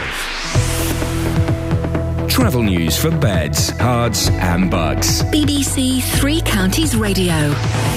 Better news for the A5 at Redbourne. It's clear now the overturned vehicle has been removed from the roundabout at the M1's Junction 9. It's still quite slow on the M1 though, with heavy traffic from Junction 11 at the A505 toward Junction 9 at Redbourne. Other end of the A5 heading up toward Northamptonshire Pottersbury, we've got flooding at Burstwater Main between Blackwell End and Puxley. M25 anti-clockwise heavy from the M11 in toward Enfield, so that's going junction 27 to 25 into the roadworks. It's also slow Chorleywood to the M40 junction 18 to 16, and heavy traffic through Edgware on the A1 southbound from Apex Corner to Mill Hill Circus, while trains and tubes still look good. Adam Glynn, BBC Three Counties Radio. Adam, thank you very much.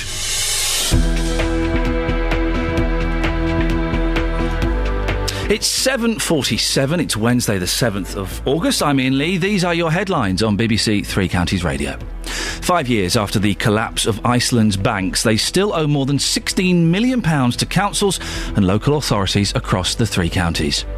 Police are looking for those responsible for a campaign of abuse which has seen one Bedford family barraged with racist literature and videos. In sport, Luis Suarez has confirmed he wants to leave Liverpool and has accused the club of failing to honour an agreement to allow him to go. Coming up, payday loans. They get a bad press, but do they deserve it? We'd love to talk to you this morning if you've had an experience, good or bad, with them. 08459 455 555. But at 7:48, let's get the latest weather now with Wendy Hurrell. Beds, Hearts and Bucks weather. BBC Three Counties Radio. Hello there. We've got a bit of mist and fog and a bit of cloud around first thing this morning, but it's going to improve a little bit. We will have some bright or sunny spells as we go through the day today, but it won't be entirely clear skies, I don't think. As we go through, we'll have temperatures picking up a little bit, perhaps to a high of 20 or 21 degrees, so they're pretty average really for the time of year. There's a very small chance of a shower today, but largely it is going to be dry.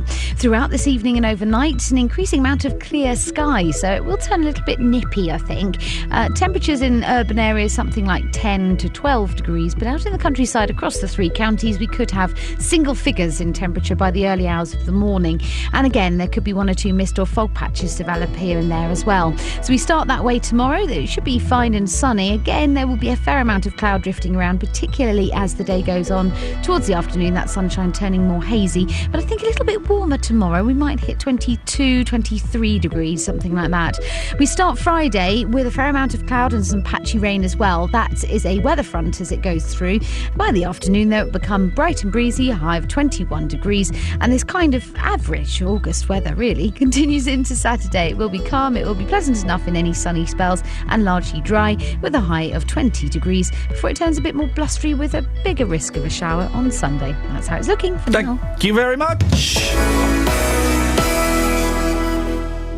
Every weekday morning from 9, the JVS Show. You just can't carry on with life. It's just awful. With the biggest opinions. It's about time somebody or an organisation has stood up and basically snort the coffee. Well, it depends on the individual, actually. Let's pollute the planet even more. We should pollute it so much your Pinot Grigio goes rotten. And the biggest local talking points. What we really need to do is for everyone in the country to reduce their energy consumption, not increase it. The JVS Show. Weekdays from 9, BBC 3 Counties Radio.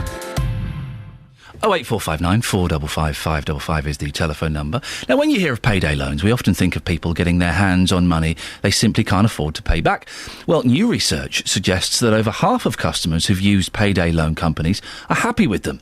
Rhiannon Thompson is from the Consumer Finance Association, which represents 8 of the largest UK payday lenders.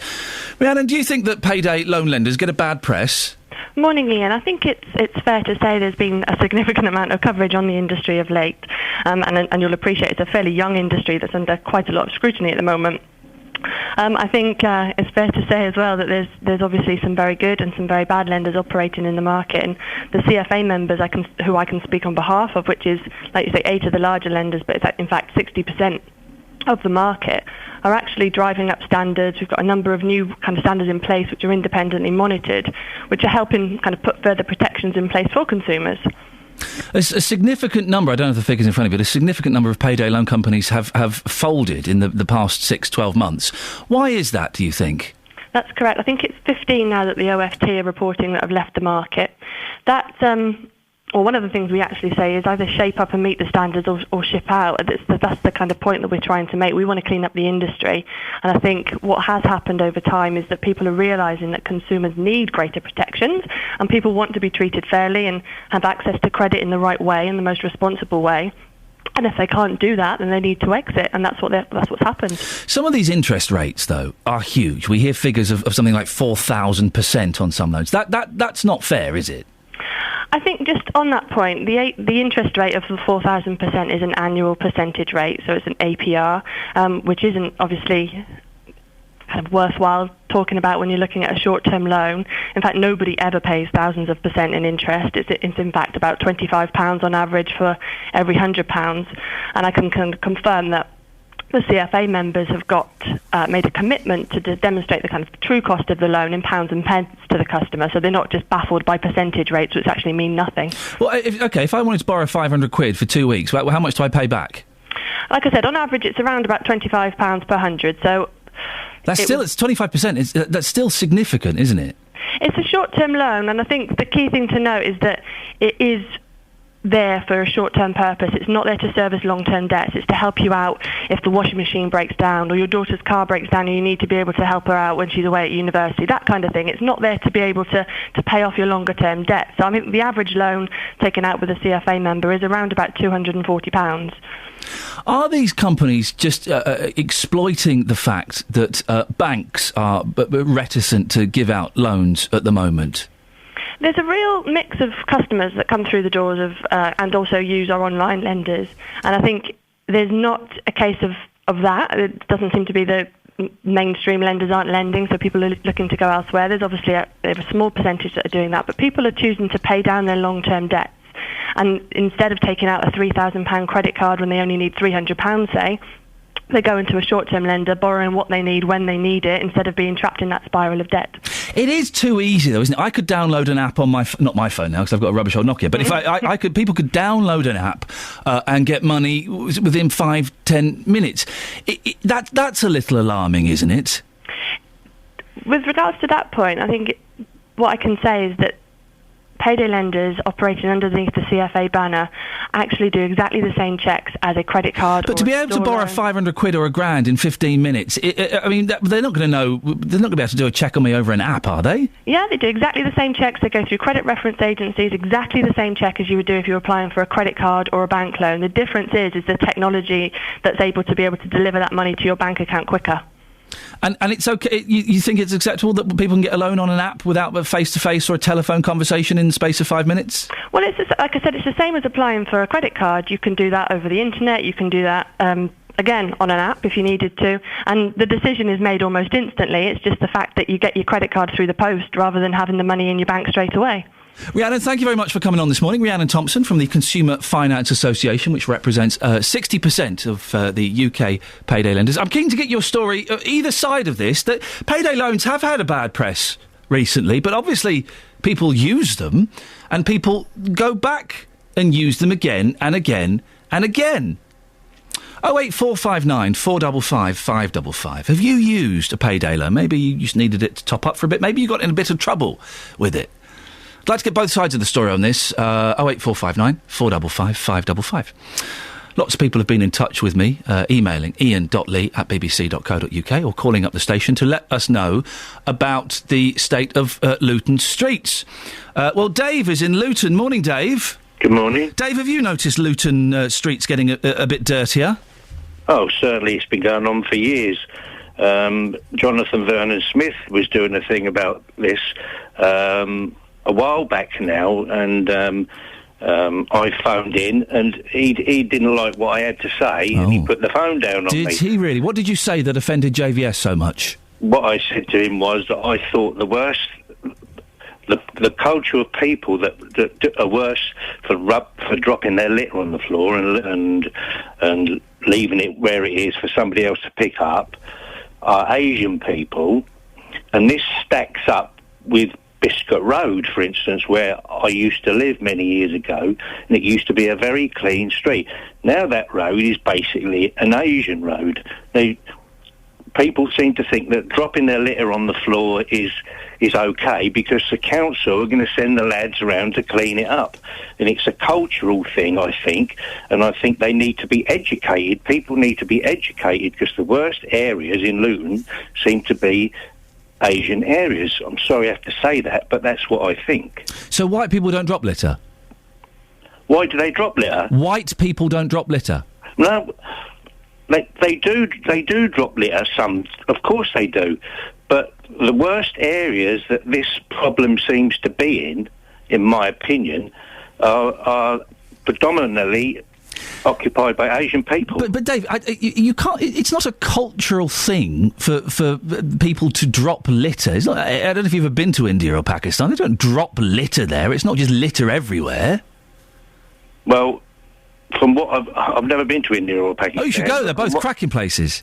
Well, from what I've seen on the things on TV, they don't look the cleanest places either, do they? Well, no, of course they're not the cleanest places because they're riddled with poverty. But I do think it's a little unfair to blame Asians for litter when I have seen people of all races dropping litter. It's not a cultural thing. It's a lazy, ignorant thing. And there are lazy, ignorant white people. There are lazy, ignorant black people.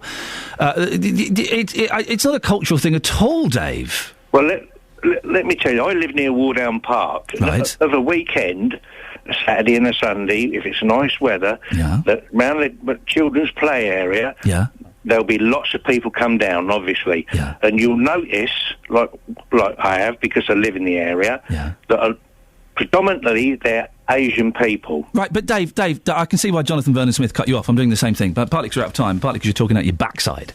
It's not a cultural thing. It's not Asians that are the problem with litter in Luton, you fool. It's everybody does it. Everybody does it. And it's wrong. Every culture does it. White, black, Chinese, everybody does it. And it's got to stop. It's awful.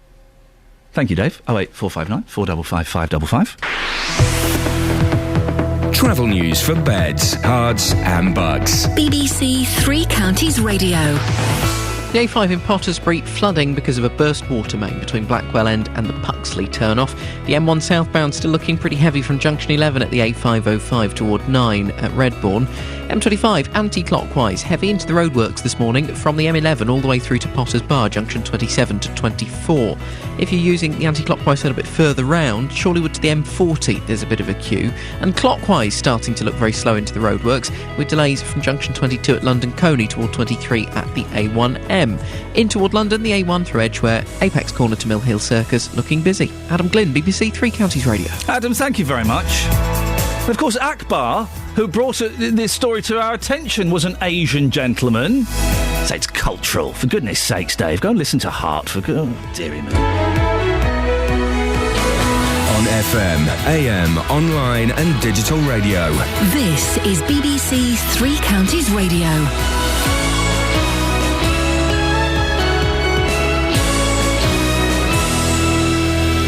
Good morning, it's 8 o'clock. I'm Catherine Boyle. The headlines: council cash in Icelandic crash, barristers slammed for predatory teenager comments, and lucky escape after Milton Keynes glider accident. BBC Three Counties Radio. 5 years after the collapse of Iceland's banks, they still owe more than £16 million to councils across the three counties. Hertfordshire has £8.6 million outstanding, while Buckinghamshire is still owed £2.6 million. Buckinghamshire's councillor in charge of finance, Peter Hardy, is confident, though, that they will get their money back. It'll take a little bit of time. We expect to get it all back by 2017. UK local authorities and other institutions were given priority status by the Icelandic court, and so it's just really a question of time. The Crown Prosecution Service has criticised one of its barristers for describing a 13-year-old victim of sexual abuse as predatory and sexually experienced. The 41-year-old man who'd abused her was given a suspended prison sentence by the judge at Snaresbrook Crown Court in East London. The leniency of the punishment may be reviewed by the Attorney-General, but Alan Wardle from the NSPCC said the comments were wrong. It was completely inappropriate language, and it was quite clear in the case the predator in that case was the man who was in the dock, not a 13-year-old child, and it's quite clear that a 13-year-old child cannot be complicit in her own abuse. And it's good that this case has quite quickly come to public attention and has been referred to the Attorney-General, who seems to be doing something about it. The most senior judge in England and Wales has rejected calls from MPs for specialist courts to deal with child sexual exploitation cases. Writing to the Home Affairs Select Committee, which called for the change, the Lord Chief Justice, Lord Judge, said that specialist courts would cause delays and be expensive. Footage has emerged of a senior UKIP politician saying that Britain should not send aid to what he called Bongo Land. The remark by the Yorkshire and Humber MEP Godfrey Bloom was made at a meeting last month, and a video of the speech has now been passed to the Guardian newspaper. UKIP said Mr Bloom's comments were being discussed at the very highest level of the party. Luton Borough Council is determined to press on with plans to reduce the number of street cleaners it employs, despite residents' complaints about the levels of dirt and rubbish. A number of people have contacted the Iain Lee Show to accuse local politicians of putting cash before cleanliness. Councillor Dave Taylor is responsible for street services. He says local people need to take more responsibility. And when I go around, and I get disenchanted when I see rubbish that's been dumped of sofas, mattresses, when we've got a free collection. I think people have to have some pride in where they live. A pilot has escaped uninjured after a glider crashed into a field in Milton Keynes yesterday afternoon. It came down near Beethoven Close in Old Farm Park just after 4 o'clock. In sport, Watford beat Bristol Rovers 3-1 in the first round of the Capital One Cup last night. Stevenage are also through after beating Ipswich 2-0. MK Dons beat Northampton 2-1 and Wickham are out after losing 2-1 to Leicester. The weather, sunny spells and a chance of a light shower with a top temperature of 22 degrees Celsius, that's 72 Fahrenheit. Get the latest news and sport online at bbc.co.uk/3 counties. I was thinking of going on holiday. You want to come with me? I would love to come with you. I think my husband might have something to say about it. No, he can come as well. Fair enough. Going to go to Bongo Land. Oh, no. Did someone actually say that? Yeah. And that was said, not in 1976, but in 2013? And in front of a lot of people. Do you want to go? I don't fancy it. Can you believe someone said Bongo Land? Wow! It's let me just check the calendar. It's 2013, right? It's not 1976. Yep, a man said it in a speech to people. Incredible. Morning, Iain Lee, BBC Three Counties Radio, 4 minutes past 8. It's Wednesday. Lots coming up on the show today, including I'm talking about internet trolling. An inquest has been opened into the death of a 14-year-old girl, Hannah Smith. Have you been the victim of internet trolling? Can anything be done about it? And what is the point of Ask.fm? It seems the most tedious website. Local authorities in Beds, Herts and Bucks still have over £16 million stuck in Icelandic banks following the collapse of them in 2008. Plus, litter in Luton. Been contacted by lots of you.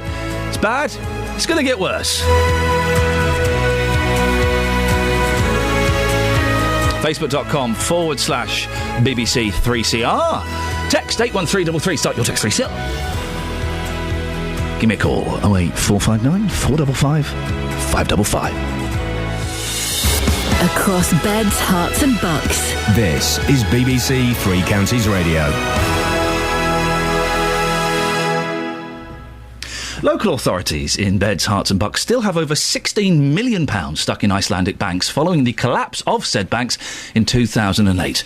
An investigation by BBC Three Counties Radio has found that Hertfordshire County Council still has £9 million outstanding, whilst the police and crime commissioners in Bucks are owed around £2.5 million. Well, our political reporter Paul Scoyens can tell us who's been hit the worst.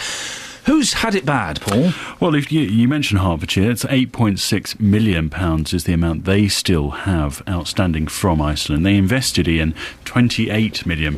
They were one of the highest authorities. I think there were only several, I think there were two others that were higher than that. Kent, I think, had around £40 million as well. So they were sort of one of the biggest in the region. Buckinghamshire County Council, you heard from their finance chief earlier on, they had around £5 million invested, as did the police authority in the Thames Valley. They've got around £2.5 million each to get back from the banks. You had the police authority in Hertfordshire, £3 million. You had that's what they've sort of invested. They've got around half of that back. You've got the same picture in lots of different councils, not just councils or authorities. You've got some like Bedford College had £2 million as well. So a variety of different of organisations had invested. It was the done thing. It wasn't an unusual thing. They were safe banks. They received and high interest rates. Absolutely, it was very attractive. 6.5% interest rates. You could see why councils were doing it, and indeed they were encouraged to do it from the government. Where are these councils and other organisations now in terms of getting the money back? Well, they've got around 70% of the money back, and they're hoping, as you heard, to get around 100% of that back. Some, depending on the bank you're in or you were with, there's a different sort of agreement. So I think one of the banks has an agreement whereby around 88 to 90% of the money will get paid back. But for most of the authorities, certainly the larger authorities, because they were deemed to be sort of priority creditors, if you like, they get 100% of the money back. But it will take time. As we heard from Buckinghamshire County Council earlier, that investment likely to be repaid by 2017. So in total, 9 years that money's effectively not been accessible to them. However, as you heard, you may have heard if you were listening at 7, the council saying, £5 million, it's a lot of money, but we were able to cover it. It's in the scheme of our budget's £250 million. That's the investments they've got. So it is of course, you and I, a huge sum of money. To you, it's a huge sum of money. To me, it's a huge sum of money. But, to a council where they're investing millions of pounds all the time, they're playing with big figures, it's coverable. But certainly they'd rather have it than not. Paul, thank you. Alan Shipman is a lecturer in economics at the Open University. Alan, some people might be surprised that councils are sort of gambling with money by investing it in various things. This is common practice, is it? It has to be common practice because councils and any large organisation in the commercial sector or in the private sector or public sector has a lot of money which they have to keep as contingency funding. They might need it. They might need it suddenly to pay various expenses. But if it's sitting idle, they would be expected to get some return on it, provided that return is safe. And if we go back to before 2008, people did regard this sort of bank investment as safe. It was instant access, and it wasn't clear at that stage that there was a particular problem with the way that Icelandic banks have been structured. It became suddenly clear during 2008. What was the problem with Icelandic banks then? Well, firstly, they'd expanded enormously. Their assets were about 10 times the national output. Their external borrowings, which had funded their expansion, were about 5 times the national output. It meant that if any Icelandic bank ran into trouble, it couldn't be underpinned by the central bank or by the central government even. In most countries, the bank sector is small enough that if there is a real collapse, the government can step in and the depositors and the creditors aren't put at risk. Iceland couldn't do that. And the other problem it had was a falling exchange rate during 2008, which meant that because it had borrowed abroad from those depositors and other creditors, it was suddenly becoming very difficult to pay them back, and certainly difficult to pay the interest that they'd been promised. Could anybody have seen what was going to happen in Iceland? Well, actually, the British government had seen what was happening early in 2008, and it was aware of the problems. And it was actually negotiating with the Icelandic government and the banks to restructure these UK subsidiaries in a way that would mean they were fully covered by the UK deposit insurance. They weren't in time, and the collapse happened before they'd finished that negotiation. And so they ended up having to use other methods to recover these funds. When the Icelandic government took its decision, which was that it would not rescue the external assets of these banks, it would only rescue the tiny fraction of these banks that had actually taken deposits from Icelanders, and external creditors were left to wait. It has to be said, though, although that's not what governments are recommended to do, governments are expected to not default on their external debt and to repay the foreign depositors somehow. By taking this action, Iceland essentially rescued its economy. And because the Icelandic economy is now growing again, quite impressively, only 5 years after it was written off as completely bankrupt, that is why eventually the external depositors, including these councils, will be repaid. It's because that growing economy is recovering the value of the assets that these banks had, and eventually, if all goes well, those assets will be worth enough to repay the full amount. So councils will get their money back, it's just going to take a few more years? It will take a few more years for that asset price to recovery and also for Iceland's capital controls to be taken off. At present, there is actually some money available. It can't all be repaid at the present time because those capital controls are there essentially to prevent Iceland's economy from being drained of currency too fast, which would send it back into recession. So it has to be a controlled and gradual process, and that's why 2017 is now seen as the date on which these funds will become fully available. Can lessons be learnt from this, Alan? Lessons have already been learnt. People now know that if a country's banking sector has grown too large, then that may be a cause for concern, because banks do run into trouble sometimes, and in the end you need a government that is big enough to underpin them. Having said that, it is selective. There are some countries, one thinks particularly of Luxembourg, which have incredibly big banking sectors compared to their GDP, but they're not considered as a risk because the type of banking is different, and particularly the way those banks are funded is different. Icelandic banks have grown rapidly by essentially borrowing large amounts abroad. That leaves them very vulnerable to any change in the perception which prevents them from borrowing more, and any change in their exchange rate, and their exchange rate does fluctuate. So they probably couldn't do that again, and Iceland is now looking for different ways to drive its growth in future, and other countries are unlikely to go down that same route. But these are all things learnt since 2008, and at the time it looked safe enough for councils to be doing this.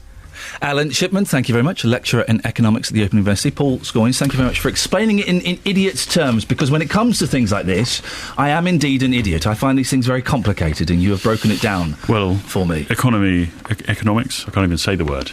That's how difficult it is for Listen, me. You're joining us before 9 o'clock for the eye-off. Yeah, for this eye test off. Oh, it was a story yesterday that Brake, the road safety people... Charity. Yeah. Want people to take eye tests every 2 years. I think well, that was a little bit patronising, and Justin Dealey and I got competitive. We started waggling our bits in front of each other. Who's got the best eyes? Yes, exactly. It's you, Ian. Thank you. Mine are certainly the more dreamy. Yeah. We're having an optician is coming in before 9 o'clock to test them. One thing, if you do take part, I think you should take the glasses off. Well, OK, that's really putting me at quite a disadvantage. Well, no, it's not, because by having the glasses, that is technically cheating. You're like Ben Johnson. Was it Ben Johnson who took drugs before I say Ben Johnson took drugs? He did take drugs. You're like Ben Johnson. The Lance Armstrong of glasses. You're the Glance Armstrong. You're Glance Armstrong. I know who's one of your heroes. Yeah. Until the news broke. Yeah. Then he became your only hero. But I know you are a big cycling fan. You by wearing glasses, you are like Glance Armstrong going in, having a blood transfusion and pumping your whole bloodstream full of goofballs. That's what you're like. So, glasses off for the ladies. I'm prepared to take that, disadvantage. Okay, well, I will see you before 9. You may not see me. 08459 455 555 is the telephone number if you want to give... I've made myself laugh there. No one else, literally just me. Travel news for beds, cards and bugs. BBC Three Counties Radio. The A5 still got flooding in Pottersbury because of a burst water main between Blackwell End and the Puxley turn-off. The M1 southbound looking quite slow. Heavy traffic junction 11 at the A505 toward 9 at Redbourne. On the M25 anti-clockwise, it's pretty heavy going into the roadworks. It's tailing back as far as junction 27 at the M11 this morning, going through toward Potters Bar at junction 24. And there's also a queue anti-clockwise from Chorleywood to the M40. Clockwise, looking heavier than you might expect into the roadworks from junction 22 at London Coney to 23 at the A1M. And then on the A1 into London, there's heavy traffic from the Apex Corner junction down toward Mill Hill Circus. Things on the train departure board still looking very healthy, very few late runners, and pretty much everything to time for the tubes into and out of London as well. Adam Glynn, BBC Three Counties Radio. Adam, thank you very much. It's coming up to 8:16. It's Wednesday, the 7th of August. I'm Iain Lee. These are your headlines on BBC Three Counties Radio. 5 years after the collapse of Iceland's banks, they still owe more than £16 million to councils across the three counties. The Crown Prosecution Service has criticised one of its barristers for describing a 13-year-old victim of sexual abuse as predatory and sexually experienced. In sport, Luis Suarez has asked Liverpool to honour their agreement. Basically, a millionaire has said he wants to go somewhere else and earn even more money, and he's upset because his boss won't let him do it. Coming up, we'll be talking more about the litter problem in the three counties. 08459 455 555. BBC Three Counties Radio.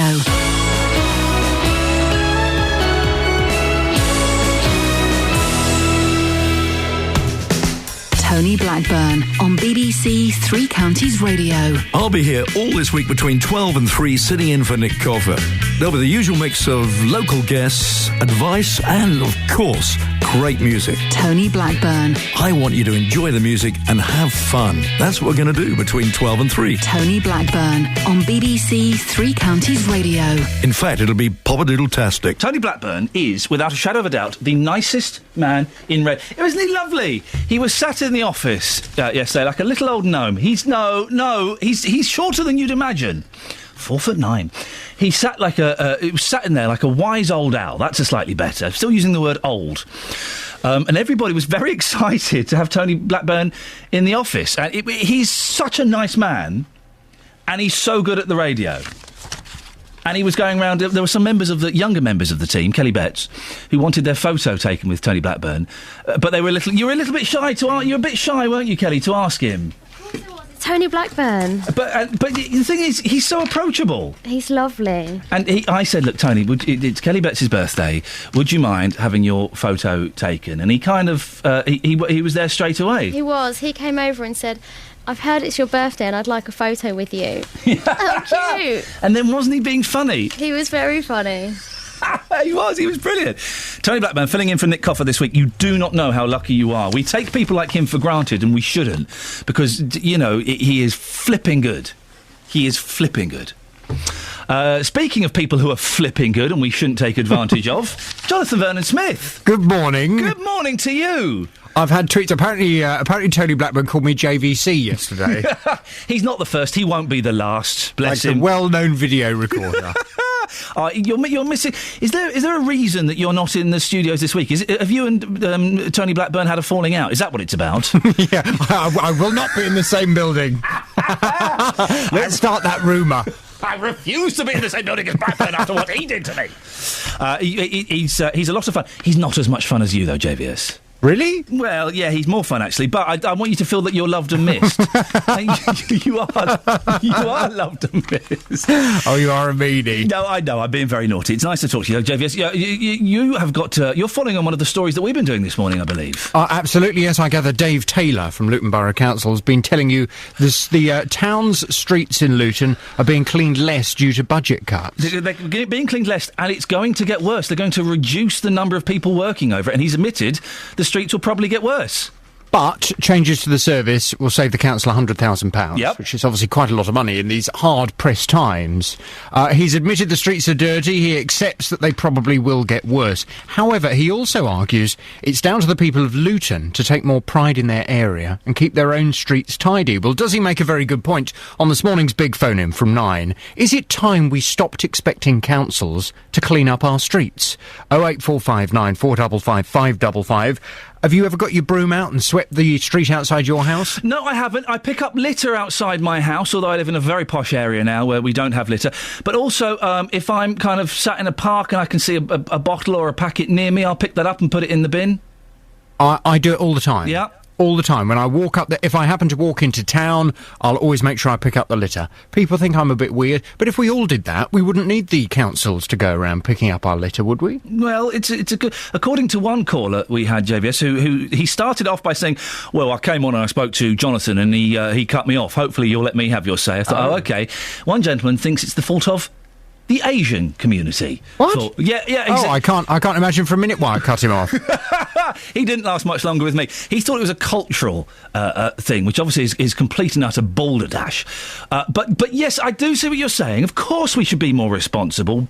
But council making cutbacks, there are cutbacks and there are cutbacks, and some things you can't cut back on, and I think the council do have a responsibility to keep our streets tidy. But disabled services, carers for elderly people, aren't they the important things that council should be spending the money on? And actually, if those of us who are able-bodied just bent over and picked up the odd bit of litter that's on our street, we could all save a lot of money and use that money for more important things. I don't want to pick up a poo. Why would you have to pick up a poo? Because there is poo everywhere. That's a good slogan. Hey, pick up a poo. But there is dog poo everywhere. That's one of the problems. I don't have any dog poo near me. Where on earth do you live, for goodness sake? The ghetto? I live in Battersea. Jonathan, I shall look forward to listening to you. See you later on. Thank you. Ta-ta. Call 08459 455 555. BBC Three Counties Radio. There's a dog's home there, you see. That was the joke. I don't live in Battersea. Now, on the subject of litter, we're talking about this because lots of people have been in touch with us. It's one of those things. If you've got a story that you think we should be talking about on the show, we've had a few of these recently, send me an email, Iain, IAIN.LEE @bbc.co.uk, or you can post on the Facebook page. And lots of people have got in touch about these streets in Luton, saying they are dirty and getting dirtier. Well, Luton Borough Council have admitted that cuts to services are to blame for the lack of street cleaning in the town. Earlier on this show, Councillor Dave Taylor, who's responsible for street services, told me that the amount of rubbish on the streets will only get worse. The state of the streets are going to get worse. Yeah, absolutely. Yeah, I've no doubt about it. Unfortunately, that's the way it is. How many street cleaners have we got at the moment? We've got somewhere in the region of about, the number specifically is about 40. And what do you want to get that down to? Well, it's actually what we're going to do is we've already agreed a budget reduction, which won't come into till next year. We've delayed it by a year, so we'll be losing roughly around 10%.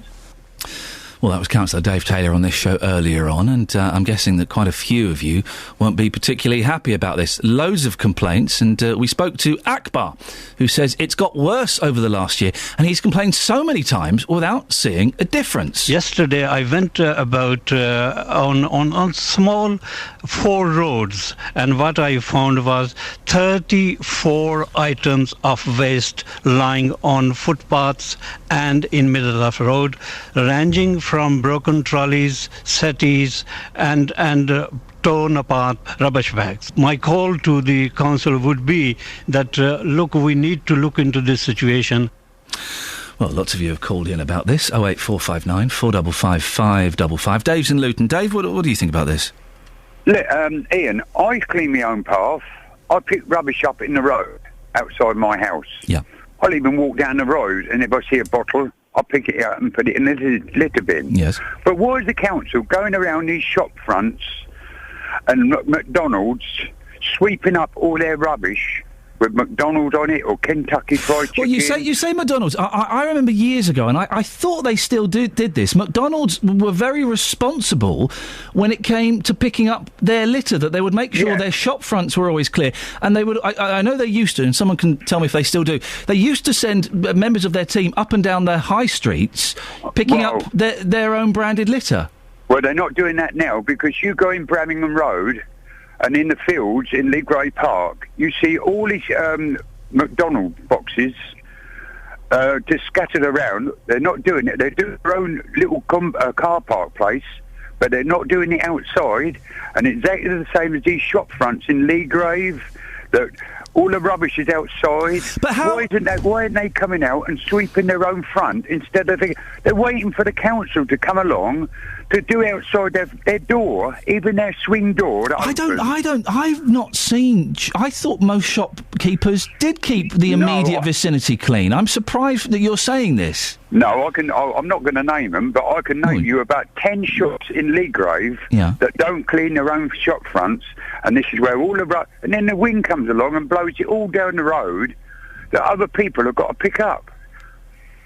Dave, thank you very much. We should take more responsibility, and of course shops should take more responsibility. McDonald's did used to do that. They would send their team out to clean up their wrappers and their packages from their high street. Have they stopped doing that?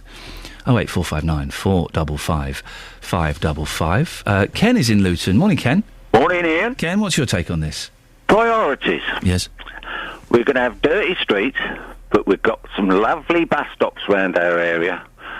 They've just spent a fortune doing bus stops. We've got lovely pink and white slabs and lovely glass shelters. And the glass shelters have been busted, I shouldn't imagine, half a dozen times since they've been put in. And they've only been put in a little while ago. They've got them all round by the Luton and Dunstable Hospital, up Leagrave High Street. How much did that cost them to do? And they're spending their money on that, and they're making people redundant because their priorities have changed. Should litter be a priority, though, Ken? I mean, if we all did a little bit more, then the council wouldn't then need to spend this much money. Go over the park, walk my dog with my wife, with other friends. I used to have a dustpan and brush in my scooter. What, in case your wife did a whoopsie? Oh, no. Don't tell her that. No, don't. No, we used to pick up the glass when kids had a bottle of beer and smashed it on the floor rather than... And the kids used to have to walk down the path to get to school. We used to pick up other people's dog poo sometimes. Oh, no, that's a step too far. Kenneth, I won't have that. That's a step too far. I'm not going to pick up someone else. I'll pick up a plastic bottle or a wrapper, sweetie wrapper. I'm not going to pick up another dog's poo-poos. You pick up a glass bottle before it gets smashed, because you know what? Some idiot's going to come along and smash it in the finish, and then you'll have to get on the ground. Get on the ground, Ken, thank you. I'm just moving on because I want to get a couple more voices in. Joyce is in Luton. Joyce? Oh, hello, good morning. Good morning, Joyce. I nearly cut you off then, waiting so long. Oh, dear, look at you, impatient Joyce. Okay. Yes, I quite agree. I don't see my neighbours sort of taking his broom out and sweeping the fronts like we've always done. in our kind of situation, and keeping it clean. But Archway Road, Linden Road and Filmer Road, the bridge there at Archway Road is very narrow, and it's very dangerous under the bridge itself. And the brambles were about a metre, 3/4 of a metre to a metre long, with no exaggeration, yes, plus all the other weeds that were coming along the pavement.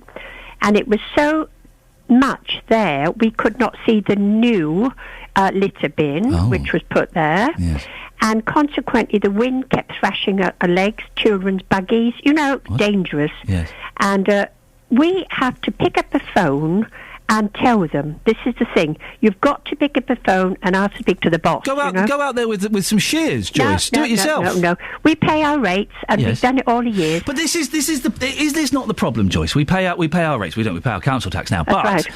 But we're just waiting for other people to do things for us when it would take you 20 minutes to go out there with a shears, black bag, and sort it out yourself. Yeah, no. Not when it's not in my street. My street, yes. We do it. We do everything we can. The grass is actually about 1.5 feet along the hedges where the pavements finish and your fence begins. All the way down the street, we clean our street, pick the bits up and everything. But Archway Bridge was a danger, not an eyesight. And people should have been aware of that, the council, because if that had blinded little children and got thorns in them, we shouldn't have to tell them. There should be a bit of a regular checkup. OK, we certainly don't want thorns to blind little children. Maggie in Luton has a controversial opinion. She wants the people on community service in the Dole to clean up the litter. 08459 455 555. Travel news for beds, cards and bugs. BBC Three Counties Radio. The A5 in Pottersbury, there's still flooding because of a burst water main between Blackwell End and the Puxley turn. Things looking pretty good on the A1 by and large. There's a little queue, though, coming from Eton Soken toward the Black Cat roundabout. A wee bit busy on the A1M past Stevenage, and then it does slow into London as you get down through toward Edgware. Taking a look at the A5 past Dunstable, and that's not looking too bad, actually. The M1 is still a bit busy, though, from Junction 11 at the A505 toward Junction 9 at Redbourne. Better than it was earlier, but still a little slow. If you're joining the M25 anti-clockwise, heavy traffic from back at Waltham Abbey, Junction 26 toward Potters Bar at Junction 24 through the roadworks. It's also quite slow then coming toward London Coney, and it's definitely slow clockwise past London Coney at Junction 22 toward 23 at the A1M going into the other side of the roadworks. Adam Glynn, BBC Three Counties Radio. Adam, thank you very much. It's 8:30 coming up before 9 o'clock. The Eye Off. Justin, myself and Paul Scoins will be having an eye test challenge to see who has the best eyesight. But before that, let's get the news and sport with Catherine Boyle. Across beds, hearts and bugs. This is BBC Three Counties Radio.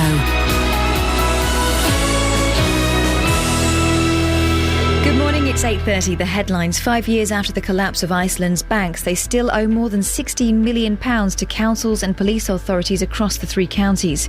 The Crown Prosecution Service has criticised one of its barristers for describing a 13-year-old victim of sexual abuse as predatory and sexually experienced. And footage has emerged of a senior UKIP politician saying that Britain should not send aid to what he called Bongo Bongo Land. Three Counties Sports. BBC Three Counties Radio.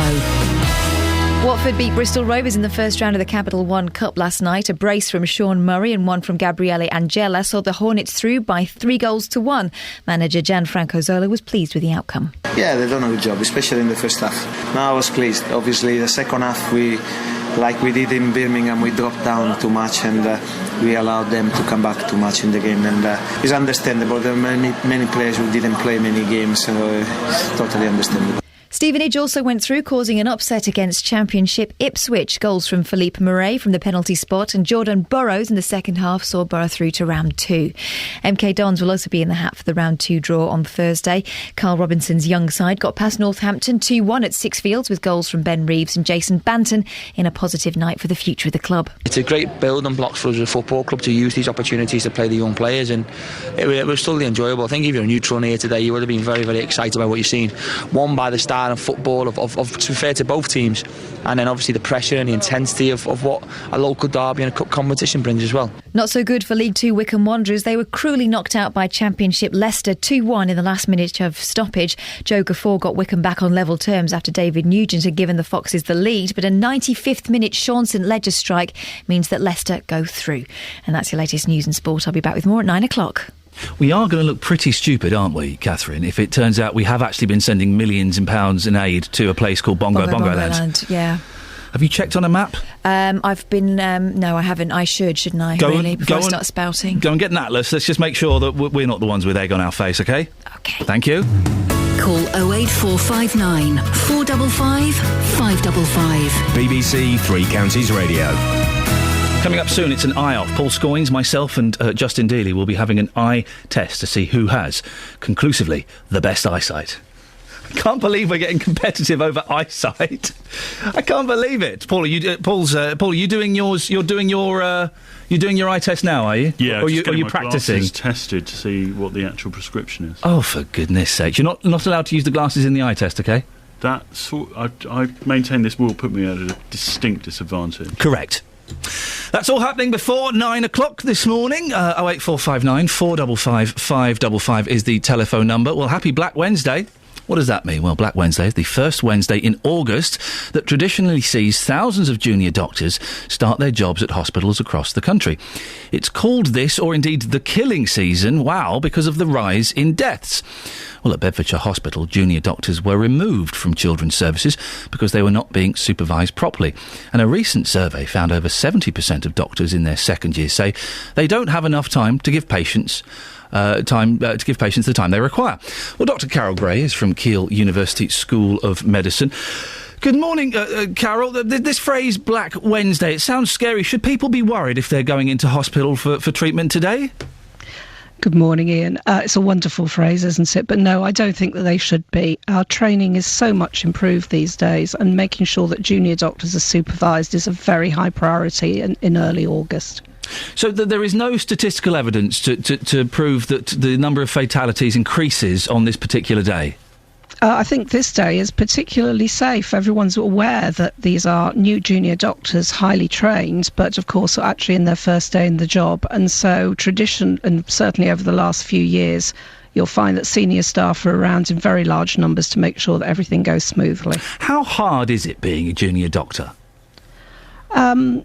I think any new job is extremely difficult. Everybody knows that the medical profession comes with a number of challenges, but they're very, very well prepared. They've had 5 years of training, and the last year of training, their 5th year, is now very, very much focused towards being an apprenticeship for the job. So they're well prepared for it. They will, of course, be tired and excited and perhaps a little nervous today, but I'm sure they're all going to do extremely well. In our area in the Three Counties, a hospital had to withdraw junior doctors because the junior doctors felt they weren't being supervised properly. Have you come across this before? I think that was possibly the case a very long time ago when I was a junior doctor myself.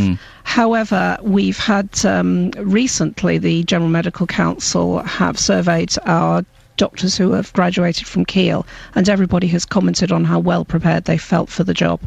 So just in conclusion, Doctor, if people are going in for an operation or mum's going in to get something done today, don't panic. Don't panic at all. They'll be absolutely safe, and they'll have some very, very enthusiastic, very nice young junior doctors waiting to help look after them as part of the team. Excellent stuff. That's what we want to hear. That's Dr. Carol Gray from Keele University School of Medicine. Text 81333. Start your message with 3CR. Text will be charged at the standard network rate. BBC Three Counties Radio. Well, we've been talking about litter this morning. Lots of people have been in touch over the past week or so saying, hey, have you noticed the litter in Luton is getting worse? 08459 455 555. We spoke to a councillor who told us that, some parts of Luton, they're not brilliant, and there's going to be huge cutbacks over the next year, and it's probably going to get worse. Trying to save £100,000. Should we be making cuts like that? Some things you can cut, some things perhaps you shouldn't.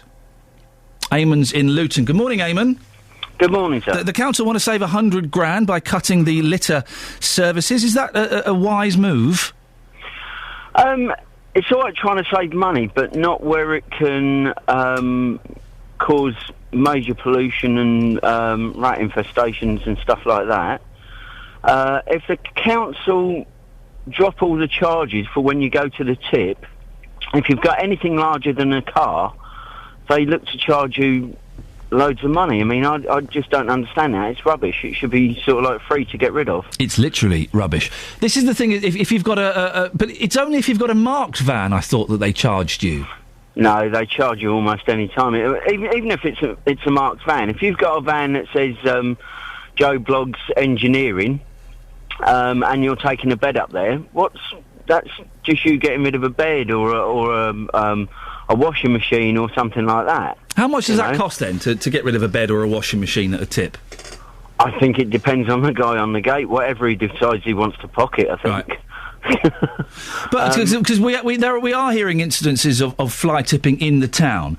But what about the smaller litter as well? People drop in crisp packets and bottles, and you see people chucking stuff on the floor all the time. Shouldn't we have more of a social responsibility about things like this? Yeah, I think that comes down a lot to people's values. When I grew up in this town, if I was seen dropping a piece of paper or spitting bubblegum out on the path and stuff like that, my neighbours would give me a clip round the ear, if you like. And, you know, when my mum and dad found out, then we'd be chastised for it as well from them. But it's just people's values. It's all changed. People don't care about looting anymore. Thank you very much for that, Eamon. Let's go to Danny in Luton. Morning, Danny. Morning, Ian. What do you reckon about this? Well, I've got to say the council does a very good job in Wardown Park. Every morning they're out there at 6 o'clock cleaning it up. But they wouldn't have to clean it up if people actually took the rubbish home like they're supposed to. You know, my parents always told me that, you know, take your rubbish home. And, you know, even after events in Luton that happen at Wardown Park, they end up, you know, throwing litter in people's gardens and end up being all over the place. So cutting down the services could be bad, but, you know, if actually people did take responsibility and take their litter home, maybe we wouldn't need to depend so heavily on the council to do it. So the responsibility should be more on us, should it? The public to clear up stuff? Yeah, just, you know, put it in your bag when you're finished with it and take it home. Like, you know, you've got a bin at home. You shouldn't have to rely on just throwing it on the floor and waiting for someone else. You know, people also turn around and say, well, that helps employ people. But I think that's just a lame excuse to throw litter away. Danny, thank you very much indeed. Just to say that the studio is being set up for the forthcoming eye test. Just to make sure it's fair, I'm going to ask that that eye chart is not displayed at the moment, so there's no chance of cheating, if that's all right. We'll hang it up in a little bit, but I don't want Justin Dealey, I don't know what that gesture means. I think it's quite rude. I don't want myself or Paul or Justin to look at it just yet. I want this to be completely fair. This is going to be very, very scientific and also very exciting. On the subject of I say excited. On the subject of payday loans, Michael's in Bedford. Michael, have you ever taken out a payday loan? No, I have not. What's your you know about them, though, do you? I do, because basically you take that one company that's always on the TV doing their adverts. Yes. In England, they can charge 5,000% APR. Yep. Anywhere else in the world where they have offices, and they do that, they can only charge 59%. Oh, well, how? Well, is it more regulated elsewhere? Well, England is one of the last countries in the world where basically you've got legalized loan sharking. Because in Canada, for instance, they haven't. Their main office is in British Columbia, but they lend money all over the country. If they charge 60%, then legally you do not have to pay the loan back, and they would go to jail. So, well, that sounds like it doesn't make that much sense for the companies to get involved in. Surely if we got rid of... Well, see, they don't borrow their money. Like, when they borrow money from the bank or whoever, like even from the Church of England when they were getting their money from, they're not paying 5,000% for their money. They're getting it on a real APR. They're probably borrowing their money for around 4%. And they're charging the customers 5,000%. So that other woman you had on the phone earlier on this morning, she was saying, it's only 25% or, £25 per 100. So I'm going to ask you a question. If I lent you £100 yes. for 1 year yes. and I charged you £14 in interest, yes. what is the APR on that? I would say 14%. 29.95. What? It's 29.95 because every month you're making a monthly payment, so the principal balance is coming down. So every other country that has payday loans, to give you an example, like Australia, yes. Anywhere in the United States, anywhere in Canada, if they charge any more than 60%, it's illegal because they're not borrowing that money for those high interest rates. They're taking advantage of people who need money quickly. Okay. How do you know so much about this, Michael? Well, I've always been in, years ago, I was always in finance. Right. And basically, England is one of the last countries in the world that still uses a flat rate of interest. Michael, thank you very much indeed. On the subject, lots of text coming in. Let's read some of these, shall we? On the subject of cleaning the streets, Bill in Milton Keynes says, I agree, we the public should not litter. However, we pay council tax for basic services. The first thing to be cut when things get financially tough should be the fripperies like councillor junkets and conventions. Pat says councils are paid by us to keep our streets clean. And another Pat says Luton Borough Council can clean up Luton if there was a will to do so. Start with the temporary shop fronts that consist of tatty wood or rusty frames covering bread trays left to the rats overnight to crawl all over. These shopkeepers should be ashamed alongside a council that allows it to continue. Start sorting these businesses out, including the dirty fronted car repair outlets in Leagrave Road. What do you think? 08459 455 555. JVS will be continuing this conversation after 9 o'clock as well. Luton, we've had lots of calls saying Luton is dirty. It's getting dirtier.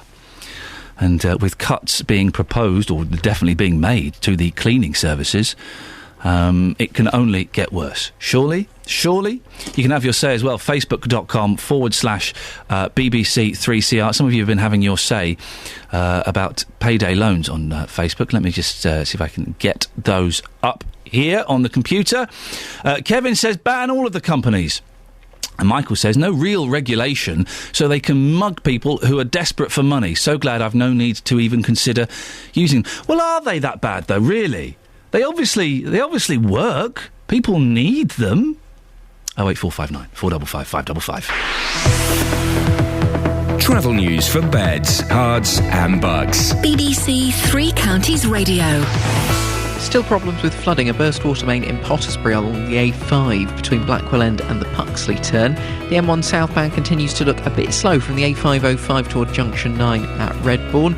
Taking a look at the speed sensors, and we've got some short delays on the A1 as you come down from Eaton Soken to the Black Cat roundabout, through Stevenage, past Stevenage on the A1M, and then into London as you go through Edgware. A little bit busy on the A414 in London Coney, coming up to the A1081 at the London Coney roundabout.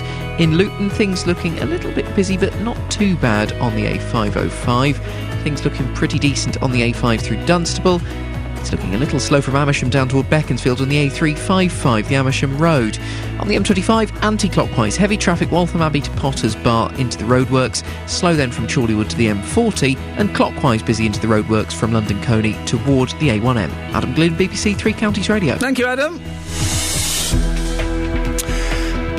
8:45, it's Wednesday the 7th of August. I'm Iain Lee. These are your headlines on BBC Three Counties Radio. 5 years after the collapse of Iceland's banks, they still owe more than £16 million to councils and local authorities across the three counties. Police are looking for those responsible for a campaign of abuse which has seen one Bedford family barraged with racist literature and videos. In sport, Luis Suarez has confirmed he wants to leave Liverpool and has accused the club of failing to honour an agreement. Coming up, we're having an eye off live on BBC Three Counties Radio. Beds, Hearts and Bucks weather. BBC Three Counties Radio. I do apologise, Wendy. I got so excited I pressed the out music. That's how excited I am. We'll have to do it Acapulco, I'm afraid. This is the second time Sorry? You've usurped me. You tried to usurp me last week as well. Yes, now, don't take it personally, but maybe... the girl's gonna, I've got feelings. Maybe you have a few issues you should... No, listen, Wendy, we love you. You are our you're in our top 10 favourite weather presenters. Shh, don't say that live on air. No, I'd say it to Rosini's face. Anyway, go on, away you go. Okay, here we are then. We have a real mixture today. We've got some cloud drifting around at the moment. We've got some brightness coming through that. Temperatures are likely likely this afternoon to get to around 20 or 21 degrees, so it'll feel pleasant enough, and the winds won't be too strong either. There's a very small chance of catching a shower here and there, but I think mostly it's going to be a dry day as well. So a perfectly average August day, nothing too much to worry about. As we go through the evening and overnight, the skies will be trying to clear, and much like last night, there will be some mist or fog forming in a few places out in the countryside, and there might be a bit of a nip in the air actually. Temperatures, I think, 10 to 12 degrees in urban areas, but out in the countryside it may feel a little more cool than that. So we start the day tomorrow, perhaps with a bit of mist and fog. Generally fine conditions as we go through the day, though I think any sunshine will turn more hazy as we go through the day because a weather front is approaching from the west, and that's going to be with us early on Friday.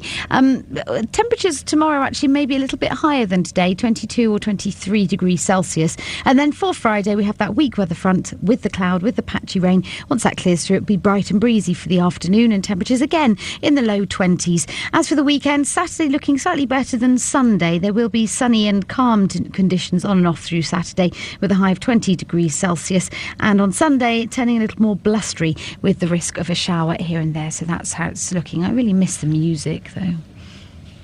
On BBC Two. I really need a volunteer for 2 minutes just to show you how quick and easy it is. When you said 2 minutes, how many minutes do you actually mean? Every second counts when you're pitching to the Dragons. I think it's a genius idea. It's complete and utter rubbish. How much profit would that make you in a month? That will make me... You have to forgive me, maths wasn't my strong point at school. You have got a moment here to convince us to hand your cash over. Could you hurry up? Leave them alone. What's the matter with you? Under pressure. Brand new Dragon's Den. Could you serve it now? Have some patience. Under pressure. Sunday night at 8 on BBC Two and BBC Two HD. Now, we spoke yesterday about people having their eyes tested every 2 years. It got us all a little bit compared. Don't look at the eye chart, Justin Dealey. Do not look at the eye chart, for goodness sake. No.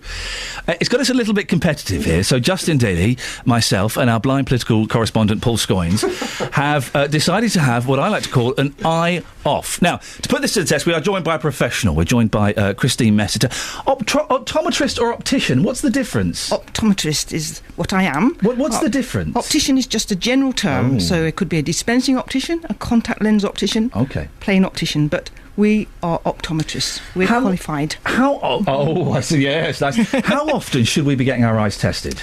As an adult, every 2 years until you're 70, and then you're invited to come every year. And children, every year until they leave school. Every two... I should just say, of course, Christine Messiter, Alders Opticians in Harpenden. You've been practising for the last 10 years. Every 2 years seems a little excessive to me. Well, no, it's not really, because we're not just checking whether or not you need to wear glasses, but mainly what the health of your eye is like.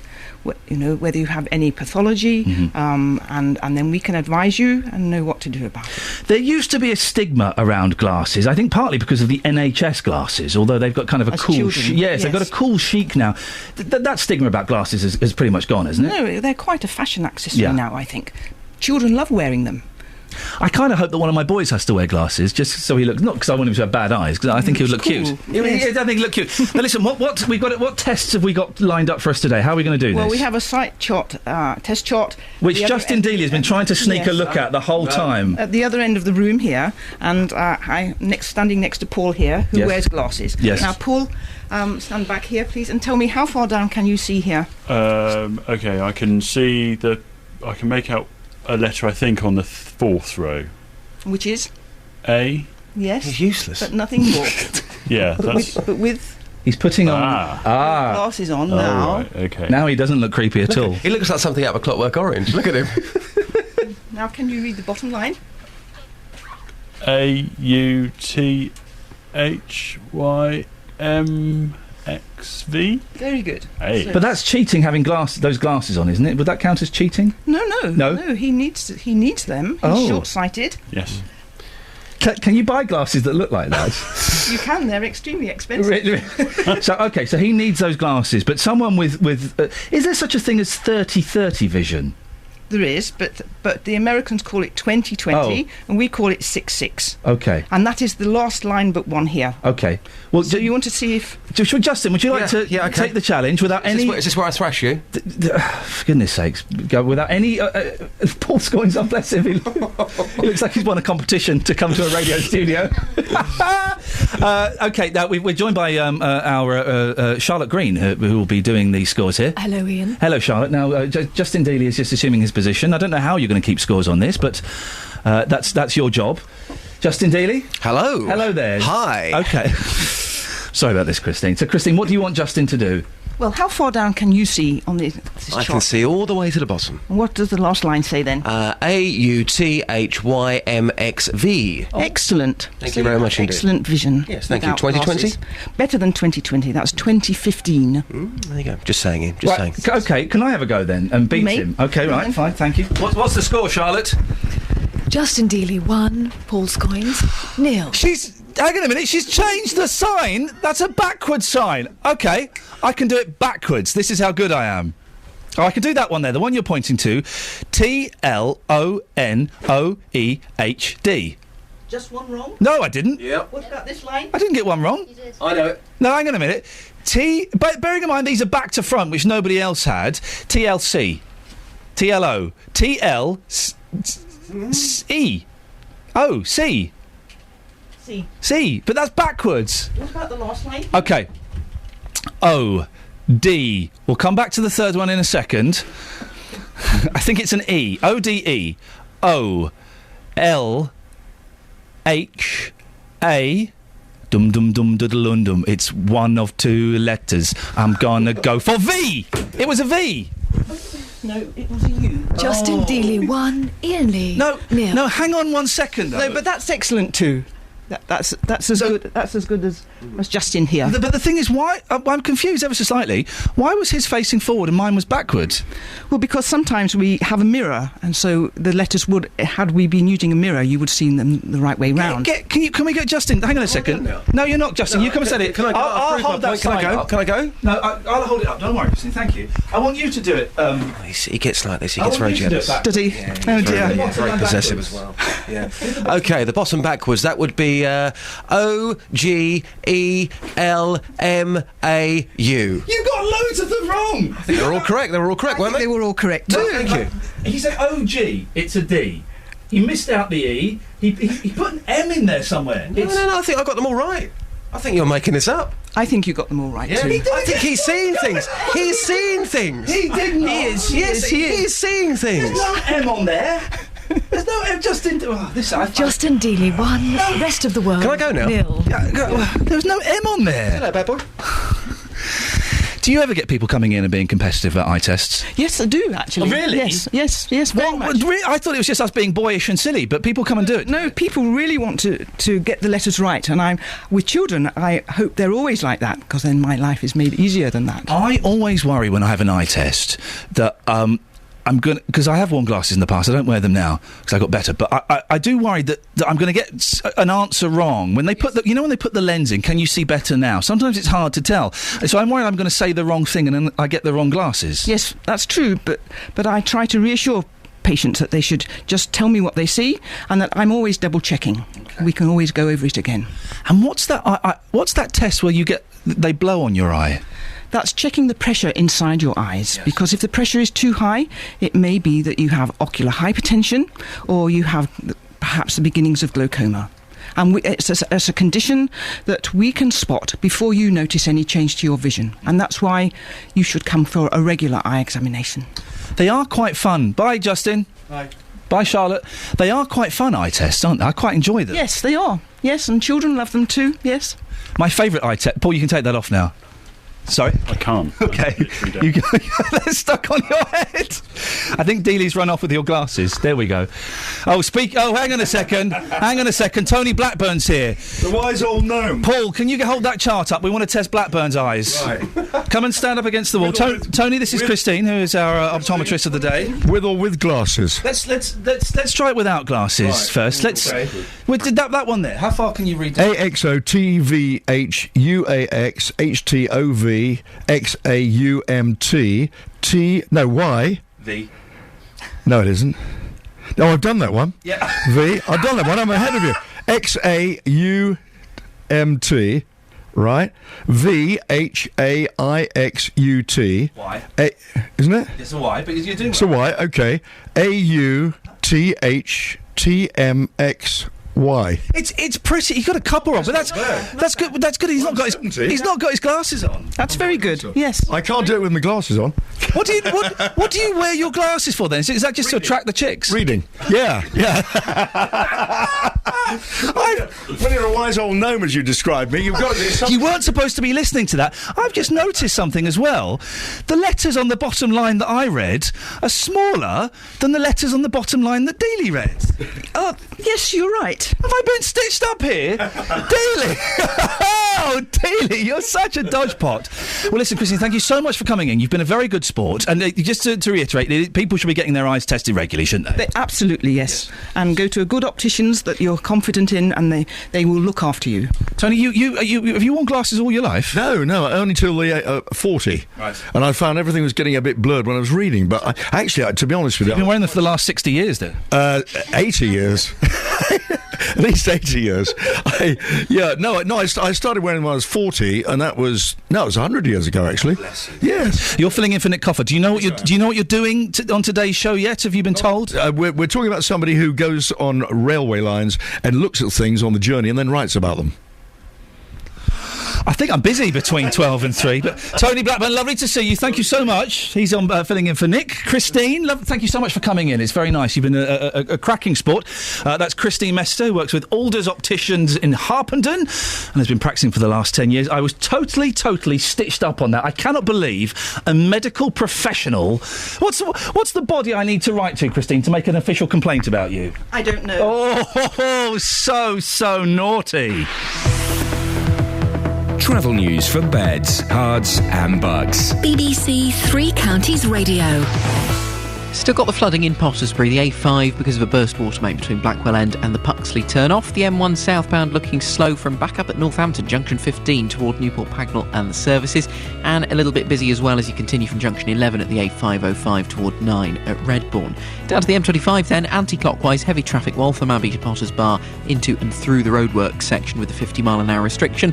It's slow as well from Chorleywood to the M40, and it's definitely busy on the clockwise side into the roadworks. There are delays as you go from junction 22 at London Coney toward 23 at the A1M. Speed sensors picking up delays from Amersham towards Beaconsfield. It's looking slow both ways along the A355, particularly northbound at the moment, near to the junction with Magpie Lane. Trains and tubes still running well. Adam Glynn, BBC Three Counties Radio. Thank you, Adam. The studio has been invaded by cheats. Never prosper, Dealey. You will never prosper. Yes, I will. Naughty. I was stitched up like a kipper. Thank you very much, Christine. Thank you, everyone. JVS up next. I'm back tomorrow at 6. Until then, ta-ta. On FM, AM, online and digital radio.